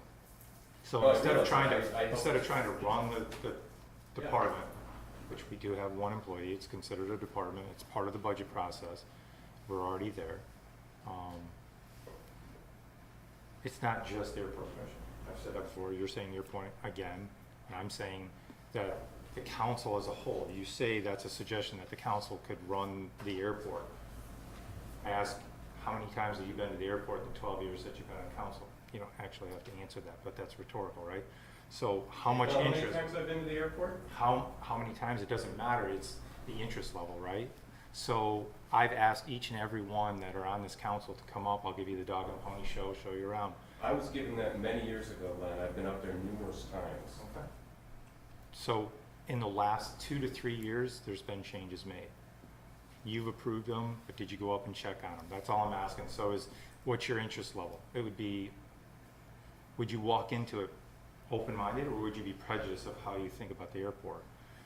The airport commission is individuals that want to be there because they have an interest about the airport, just like the planning commission. They want to be on it. I would be asking the mayor, how many folks does he ask to be on a board or commission? Give the historic preservation commission, how many folks did you have to go through to be on that board or commission? It's Maybe I'm half sure a it's dozen more than actually said yes. It's not easy. And that's, I just want to jump back in. I'm not actually disagreeing, or in fact, thinking quite honestly that there's anything that may come of a conversation around the airport where the entire council is informed and has some, expectation of its future. I look at that as being a real positive thing. I do. I don't see that we should be conflating, though, this motion with just the airport. I think to a couple of people's points that there are there are boards and commissions that are difficult to fill. And I'd like to have some flexibility to be able to, your point, Mark, well taken, we want to give as many people an opportunity to be a part of the process, but we have some boards and commissions that are at risk seemingly always, and then there are candidates out there that have been on these boards and commissions that we just don't have the option of being able to bring back to them. So I'd like to have, some flexibility independent of the conversation around the airport. So I'd like to, we're kind of conflating the two things, and if we can separate them out, I think there'd be value in that. I think there's a lot of value in this, and we've talked about it as well, in what our vision for the airport is long-term. What's our strategy? I don't know, I know what I think, and I know what a few other people think, but I think there's value in this council having a consensus of what we're doing with the airport, what our expectations are of the airport, what the potential is of the airport. There's a lot of dynamic pieces here. The development piece, all kinds of pieces we should be really conversant in. And then where that goes, it goes. that's no, you know, a show that I have a dog in. Go ahead. Just moving away from the airport a little bit and just kind of, you know, why I ended up voting yes on this is because I feel like the instances in which this does occur are fairly rare. And also because it does have to go through council and because council does approve every appointment, if there is fear of corruption on one of these commissions, hopefully you have a council that's going to identify that and vote no. So, I don't know, I guess because there is that checks and balances, it's not like the mayor can just go and appoint whoever he wants without council having a say in that. So, yeah, that's it. So as it stands now, we voted on this, it's a 3-3 deadlock. There's clearly some work that needs to happen within, I think the charter review is where this came from. It may go back to the charter review for some work. We may need to talk about, you know, again, we don't want to, I don't feel like there's some conflation of the airport commission specifically with, you know, the model order concern generally. And I'd like to see if we can, you know, break those two things apart so that we're actually voting on the mayor's ability to fill boards and commissions when stymied. But the larger conversation on the airport, I think we need to have, and I think we've got a lot on our agenda right now. But in these next few months, I think if it's within the context of council, or if it comes out of, most likely, I don't think we're going to throw anything else on Click. So it might very well be something that we have a special conversation around in council. I don't think we're prepared for that right now. There's a lot that should be brought to the table in terms of information and strategy and, you know, vision for what the future of the airport 10 years from now, 5 years from now might be. And I don't think we're prepared right now to, any of us to more than guess about that. Right? So with that, if it's all right, we'll move on to our next motion. Because Taylor, you know, I owe you, man. So, Muller Plaza Ambassador, I promised folks when last we were together, everybody, I don't need to reiterate what we're trying to do with Muller Plaza, everybody's well aware at this point, right? Is there anybody that's not? Everybody knows what we're trying to do. With this position or what we're trying to do with the plaza in general? Yeah, with the plaza in general, yes. Okay, With the plaza in general, we are looking in this very, very, you know, specific window of opportunity that we have with a number of different rationale, which I can go into now or some other time, but to activate, quote unquote, to activate the plaza, to have be a place where there is activity going on that's engaging. Not necessarily performance, just stuff that makes you want to sit there and be a part of it for 8 hours a day, from 10 o'clock in the morning until 6 p.m., Tuesday through Saturday. So we have things for our local folks, we have things for our tourists, because we're not closing the streets at the, you know, numbers and levels that we had before. But there's a number of different things that have to happen with that. Number one was the whole scheduling piece. We're very lucky. We have an intern with us through the summer from SUNY Oneonta, Mark Ian, if you're watching, who is doing outreach and connecting with people in order to get them to schedule. The other piece that, you know, was a real requirement was making certain that the plaza, you know, looked good and made some sort of sense just in terms of aesthetics. And we've had Patrice Macaluso and Dara involved in that design, and that's great stuff. The piece that we were missing and that we talked about with the savings of what, basically $30,000 from the Y contract, right?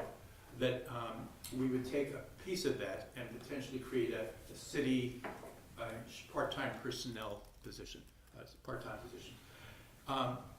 For that, what do we call it, seasonal? Yeah. But then there was a concern about, you know, what we're committing ourselves to. You know, for the long term, you're hiring a person, and you know, now they're seasonal. Are they with you for 12 months? They're seasonal, but you know, are they gonna look, are there expectations, are there costs, you know, all of those various things. Beyond that, what was the job? You wanted me to give you a job description. So I put together an extremely simple job description, which is basically that the plaza ambassador is what we're calling them. That person is the attendee facilitator. In other words, those folks that are in the plaza, making certain that they are set up and able to either perform or present or, you know, whatever it is that they may be doing. The site supervisor, making certain that all that's going on is going on according to our expectations. The communications conduit, and the concierge for those visiting and using Muller Plaza. We have a lot of tourists now. Thank goodness we've got this wonderful relationship with the Cooperstown All-Star Village. We're going to see a lot of people who are going to be wondering what's going on in Oneonta. So to have somebody there who can answer that question. That person will clean and maintain the plaza and its perimeter. They'll set up and break down and safely secure tables, chairs, and umbrellas every day. They'll coordinate with the SUNY intern in scheduling and placements of plaza engagements, we're calling them. They'll address the needs of any performers or vendors that may be there. They'll provide local information to visitors, including materials that are made available. And they'll serve as the point of contact for the plaza with the OPD. So if we have an issue, we have, you know, kind of a grown-up in the space to be able to take care of that issue by, you know, quick phone call to OPD. So it didn't remove the issue, though, of hiring city personnel. But does everybody know Kaylor Carpenter? Mm-hmm. So Kaylor is one of those real assets, you know, I'm sorry if I embarrass you here, but it's a fact. He is intimately, well, he's the guy. When you talk about Club Odyssey, you're talking about Kaylor. When you're talking about what's going on with the teen center, it's Ian and it's Kaylor. Also a pastor, you know. He's got wonderful credentials. He's a, you know, I would trust him, you know, with anything. You know, he's just a good guy. And he has put together a proposal where Fordue would wind up essentially being, and this is that in your packet, you'll see this, this piece where he's saying, I'm your guy. And you can hire me for the length of the 4 months, basically it's 15 weeks, is 14, 15 weeks is what we're talking about. And I got it for you. And I'll do all of these things that you guys see here. So now we're looking at a contract. So now it's a very, you know, clean, there's no, once the contract is done, the contract is done. So we're not looking at any of the concerns, frankly, that, you know, had informed our last conversation. So with that, I'll open it up to discussion and you guys ask questions. Emily? I have some questions. I'm really excited about this initiative and to have some more presence in Muller Plaza and to have some more presence downtown with different activities and stuff. I think it's a very positive thing. I'm a little bit curious about how scheduling is working, if that was discussed, like as far as recruiting different entertainment or things happening, and then also taking into account people that might have reserved the plaza, or how does that work if like this ambassador is maybe getting a dance group to come, but then someone wants to pay a fee to reserve Muller Plaza, is that then canceled, or are we just gonna work that out as it happens, or? Yeah, so we don't have a lot of reservation of the plaza currently. We have one group that is perfectly fine with sharing that they are paying a small fee, and they're perfectly fine with sharing that. Those folks that might want to use the plaza for, you know, a permitted, you know, function, it could be a protest, or it could be, you know, something else. Those things, they don't just happen in the following day. That happens. Right. So we have the ability to move things around schedule-wise. The intern, Mark Ian Eladad, I hope I'm pronouncing that correctly, his job is to work on the recruitment piece and the scheduling piece. Most specifically, making certain that we don't have the plaza overbooked, or that we have long periods of time without anything going on in the plaza. Again, it's more of a congregate space as opposed to a performance space. And as people start to understand that they may be doing a painting workshop, or they may be doing yoga classes, or they may be, playing guitar, whatever it may be, that, and Kaler's got any number of entertainments that he's already, engaged with, and maybe this is an opportunity for me to be quiet and let you talk a little bit about what you do. They're addressing what you're saying, Emily, is so the plaza administrator and Purdue employees' role in it is we'll be working closely with the intern and the city personnel that the intern is working with for the schedule. So we will get direction from scheduling from them. Should we want to bring in our people and our stuff, we would check first with this intern and the schedule. So we'll coordinate and work very closely with this person in order to keep activities at the plaza ongoing as much as possible. Cool. Yeah. Thank you. Yeah, I just really love good communication. So. Yeah. Get a shared Curious document about with that, how this that's individual and get a plan out for the week, and so my job and my staff's job would be to know exactly what's going to take place throughout the day and communicate that with everybody who will be participating throughout the day. Great. Yeah, I know that Club Odyssey and, everyone who's involved in it is you have consistently provided, engaging opportunities to your demographic, to get people down there, to do fun stuff out on Water Street and things. So, when I saw this, I was like, oh yeah, that's perfect. I think my question is from the tourism concierge piece. What does that look like? So I read here that it says that there will be at least one person at the plaza agreed upon times. And then part of what Mark was saying was like, liaising with tourists who are going, what do we do? Aside from like directing them to businesses, well, I guess maybe that's just a thought in my head, is making sure that whoever is down there is aware of other, what events might be going on around the city, so you can really kind of live that concierge piece as well, because I think that that's pretty critical to the value in this. I'm going to jump in real quick. Sure. We have this engagement marketing task force. You may have Yeah. heard of. That was info I had. Okay. And I feel like it's pretty likely that they'll be getting not only direction, but also material through the engagement marketing task force about whatever crazy thing may be being planned at any given time. So, so there you go. Yes, Luke.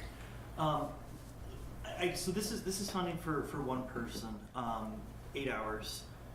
How do we account for things like lunch, breaks, if they have to use the restroom, all the gaps that will come up? Well, it's one person from the Purdue staff. Right. So we can, we have a pretty good staff that communicates really well, and we plan around coverage gaps at our two locations. So if I needed to go off and do something for an hour, I would call my other staff member at Club Odyssey down the street, 200 feet away. Like, hey, you come up and watch the place for an hour. Kind of thing. And there's, as noted in that proposal, there's we have 6 staff to pull from the youth programs, and if need be, we have another 6 plus from the on-street location turning point as well. Kitty? Yeah, so my other question is, what is the financial aspect of this contract? I thought this was included here, but do you want to? Yeah, the proposal is for what we had discussed before, what we estimated the cost would be $16,500 monthly for the summer. And that's what the proposal is for. Okay, gotcha. Okay, thank you. 15 weeks. 15 weeks. Okay. Mark, did you have a question? I thought you had. I did, but it was answered. Okay, very good. Len, is that your hand? Yeah. Yep. So Kayla, first I just want to apologize that we put you at the end of the meeting and you've had to sit here and endure 2.5 hours of our. I'll pass on to my wife, she had to put the kids to bed. Well, thank your wife for doing that. So your staff, which you have said that you have 6 in one group, 6 in another group, you're gonna cover the gaps. What is the time of day that you are anticipating providing those coverage? I've heard 8 hours, but no one said what are those 8 hours? Are they? Yeah, 10 a.m. to 6 p.m., Tuesday through Saturday is what we came up with. Great. Tuesday through Saturday? Yes. Okay. Okay. And then within the bullets that you've provided, Kayla, you say that your staff will have Narcan on hand and are trained to administer it. And the bottom bullet is that you say that you will provide insurance coverage that's required by the city of Oneonta. So is your insurance going to cover your staff members administering that medication and or providing first aid and CPR? I can tell you that of the activities that we currently do, we are covered with that. I just emailed our insurance people today, so to get an actual quote to see, what additional fee this would incur upon Fort Duke. So I would imagine it would be covered by the 16.5. So I can't see any reason why they wouldn't. Okay. Thank you. Mark? Can you elaborate on, I know you said there's $35,000 from the Y contract, but that's all I know. Can we elaborate on that? I'd like to understand where that money came from and what the, I know the summer programming that didn't go through, but. Right, so the YMCA understanding that Union Boys and Girls Club was providing and offering a summer, full-day summer program this summer for the first time, given the YMCA struggles to the staff, a full-day program in the past, continuing now, they decided that they didn't believe there was a need for that service to be offered, so they talked with us and decided not to propose that this year. So that's where that $35,000 in the past has been spent on that program. In this case, we're not offering that this summer. That was under Parks Recreation budget. There's no other use for it identified, so that's where we thought this was a related sort of offering, a programming type of thing. So that's just the first place our minds went to when we were thinking about how this might be funded.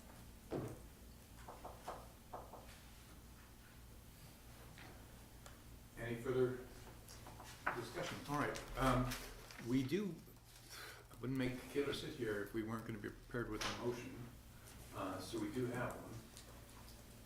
And. So just to explain, I mean, as you know, typically, budget transfer under $20,000, I would do that without council authorization, and report those back later on, it was $16,500, so for that reason, technically, we don't need a motion to do this, but this is a new service, something we haven't provided before, that's the reason we're talking about it, so I think it's appropriate that if the council supports this idea, let's memorialize that in a motion. So the motion is to budget transfer, technically I have to anyway, but that's why we have a motion. Right. Mark? I'm sorry, I'm still working this through. I mean, we didn't have a motion in front of us and we didn't have this in front of us, and so there's a lot to process here, especially given the concerns that I've had. I'm someone who likes to take my time to process, and I don't like to sit here and make decisions on the fly. Of course, that's not a debate, it's just an aside. Sure. With all due respect to Kayla, I appreciate putting this together and I appreciate seeing this. I just want to know, how are we measuring the success of this particular program? Are there outcomes that we want to see? What does a successful program look like? And that's, I don't see that expected to be outlined here in Kayla's proposal, but I'd like to understand what that looks like. What does that look like for the city to have a successful program here? Well, currently, we have a plaza that is very underutilized. People who are using it are in a lot of cases, not feeling comfortable being in that plaza. What we want to have is a place that's a focal point for folks to come into Oneonta, offer this is why we're not talking about specific entertainments, like we're gonna have a concert or whatever it might be, but also just muscle memory, of the fact that every day, no matter when you come into Oneonta, you can come in and sit down and have, you know, a bite to eat. There are 4 tables and chairs and umbrellas, et cetera. You can have a bite to eat and you can listen to something, or you can watch something, or basically we're creating an engaging space. So the goal is that we have an activated plaza that's clearly being populated by people who are enjoying it. And we will know, it's an eyesight test. Is this working or is this not? If the plaza becomes a place where people want to congregate, which it isn't currently, then by, I think most people's measure, that's a success. So that would be the yardstick that I think that it's not specific, and we might be able to come up with, you know, various ways of being able to measure, provide, you know, even greater data, you know, relative to what people's, what people's reaction is to the space, and that might be something we can share with council. But generally speaking, I think if you're looking at a space that is not currently being used and is suddenly a place that people want to be, then that's my definition of what the success would look like. And then to follow up on that, you know, you said, I thought I heard someone say that there's only one act that's kind of committed at this point. I mean, one act that's committed to. Oh, no. We have a lot of people who are interested in this right now. We don't have any. Organizations with. I understand what you're talking. Yes, we have, it's not an act. This is the folks that are from, you have to say, Jehovah's Witness. They have a presence there. They pay for that presence there. They're perfectly fine with sharing that space. No, my question is we're establishing, this is now in motion to establish, kind of framework or the oversight, what do we call it, the ambassador, who is going to oversee all of this supposed kind of vibrancy based on different, or, you know, musical groups or things like this. Sure. I feel like we're building this very late, quite frankly. And so what I'd like to know is who are they going to be overseeing? How many different groups or bands have already committed to doing this? What kind of art shows do we have signed up? Or are we going to be trying to, you know, are we then establishing this position, putting this money forward, and then trying to get this all going? It just feels like it's very late and that we'll be very unsuccessful in doing this. Yeah, I'm not gonna lie to you, we're building this on the fly. We are. We've reached out over the course of the last week and change, you know, presuming the council's approval, so we're presuming a lot. But we've been reaching out to folks. We haven't committed anybody to anything because the council's approval is what we require for this. But we have, there's a spreadsheet, it's a Google sheet that the intern keeps. We've got probably 30 folks that expressed interest that we haven't scheduled them, whether they're Jillian's Dance or, you know, somebody who does, you know, a painting workshop or whatever it may be. There's a whole lot of folks that have expressed interest. They're excited about it, quite honestly, but we haven't signed them up to anything in terms of schedule yet. And we'll continue because it's a lot to fill. Looking at filling 8 hours a day, 5 days a week for about 14 weeks. So that's a lot of folks, and we're not paying them. Yeah, so, my concern is also we're filling that at times when we might not have people to fill it there. I mean, 10 to 6 is kind of when I work, and I don't know. I think a lot of people work in those hours. It just seems that if that's when we have the people there, we're not going to fill it at the time we need to fill it. If I may, Mark, that's one of the advantages of the contracting with Fordue, is I'm able to then take Friends of Recoveries and the youth program supplies and gear and yard games and all that stuff, and especially in those gaps, to, in addition to having the table of information for the city, to use my staff and resources to put out and supplement the already scheduled stuff with additional activity to kind of stretch out the vibrancy of the day. Thank you. Sure. Yes. I could just say like one thought about it as well. You know, I think it's a really nice idea to have just a presence downtown in Muller Plaza. I walk by Muller Plaza every day. There's certain type of population that likes to use it right now and occupy it kind of all day. And it makes it sometimes uncomfortable for other people to want to go there and eat their lunch or have a cup of coffee. And if there are tables and chairs there, even if there's not something like an event happening all the time, just having someone there who's kind of like overseeing it, it makes it a little bit more welcoming for people to utilize that space.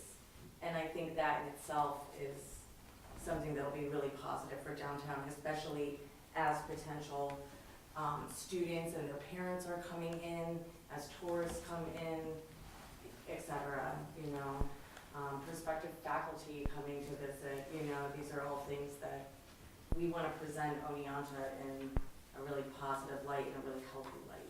So that's kind of also another thing that I see. Appreciate that, Mike. Mark, maybe to your point, Kaler's staff could hand out quick surveys to folks that are passing by, and that could quantify your requests. I'm not following what the survey does. What are we looking to do with the survey? You want to know what's the measure of success. To Emily's point, Mark's point, my point is making our downtown a little bit safer, having activities there, fulfilling that space that hasn't been fulfilled since it was anointed Muller Plaza. I think his staff could provide small questionnaires or surveys that said, you know, have you been here before? I'll let the creative minds create the survey, but I think we could find out some information that way. When I was originally sitting here after you said that, I was thinking, well, do we go around to the businesses? Are they the point? Maybe it's the general public is what we really want to have instead of going back to the businesses all the time. Mm-hmm. And I would just say, you know, a couple, 3 years ago, we were dealing with the pandemic, as we all recall, and we weren't so sure that, you know, downtown was going to survive. And the mayor gave me at that time a ton of leeway to just try something.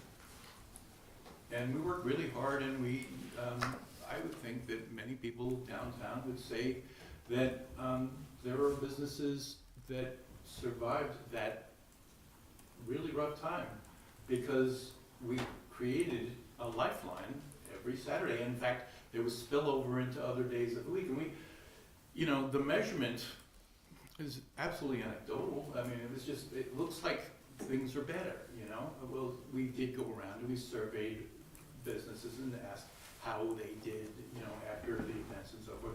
And in the course of that, we did find ourselves with some, you know, with some actual data that had value. I brought that back to the council at the time. But we didn't know going in if we were wasting our time and money. We threw a lot of money into it as well. But it wound up being something that, well, hell, we won, you know, the NICOM award, you know, recognition for our efforts. It was, you know, we didn't know going in, was it gonna work? I never know. This is about me for a quick second, but I've got 40-something years of doing community, you know, this kind of community stuff. And they're always harebrained ideas. You know, I mean, my wife will tell you, like 9 out of every 10, it's like, this is crazy, this is not gonna work. They work, you know? The one rare one that doesn't work, for the most part, you're happy for the fact that you gave it the shot. And this is gonna make a difference to our downtown. One of the things we're trying to do, we have a recruitment and retention piece that actually is being printed right now. We're going after alumni. We have the support of so many institutions and so many, you know, businesses and so forth and so on, the key players in our economy to assist in this process of bringing people in. But when we bring them in, if we're lucky enough to bring them in, you know, and that includes the Cooperstown All-Star Village and those tourists, and it, frankly, it includes keeping our downtown vital for the people who live here. But you know, this is an asset. We're creating an asset. We're creating something that when somebody leaves here, or even when they're here, you know, we'll give them selfie opportunities. You know, so they're identifying, they're dropping a pin where they are in Oneonta. You know, and when they leave, like the person who spends time in Burlington, Vermont, or Ithaca, New York, or wherever it might be. You know, maybe there wasn't something specific, but there was an energy there, and there's nothing except positive that comes of that. So, we don't know. You know, I'm not gonna lie to you here that we know that this is gonna be a huge success. I really believe it will be.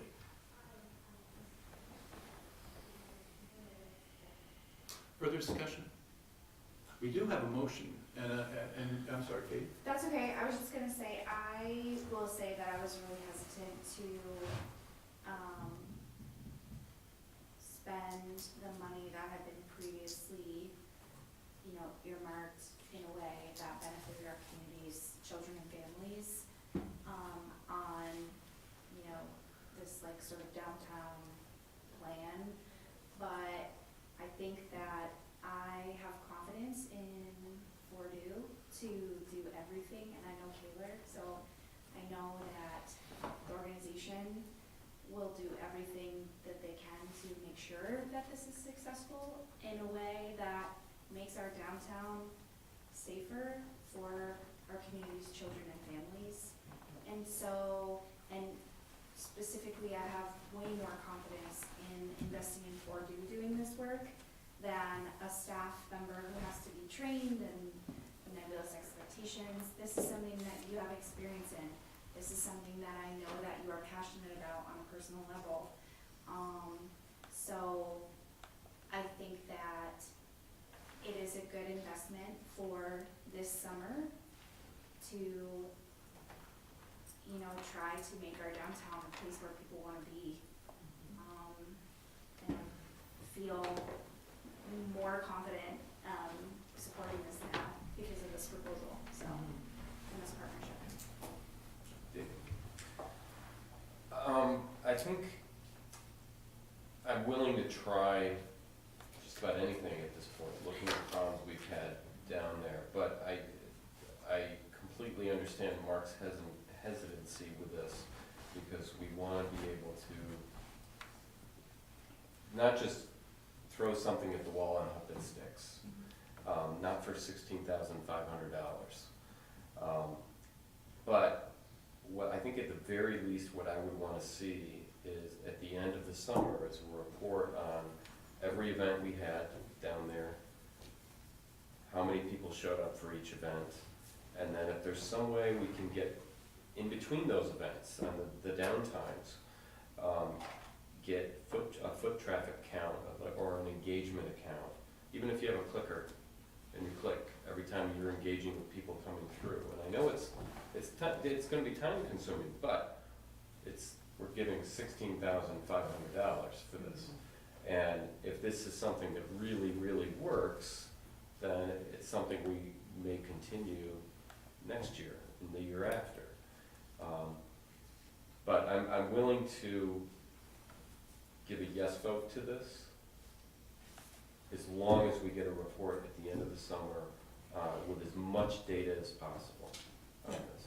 So we could certainly do that, and a lot of the services that our staff will be providing for the youth program are youth services that we have to report to the state about. So I already have to do a pretty extensive monthly report for those activities already. So I was already planning on collecting that data, and you know, I could take it one step further and count the traffic in addition to engagement traffic. Okay, I do have a motion. So we're ready, I'll read that. Which is motion that the Common Council approves the budget transfer of $16,500 from A.711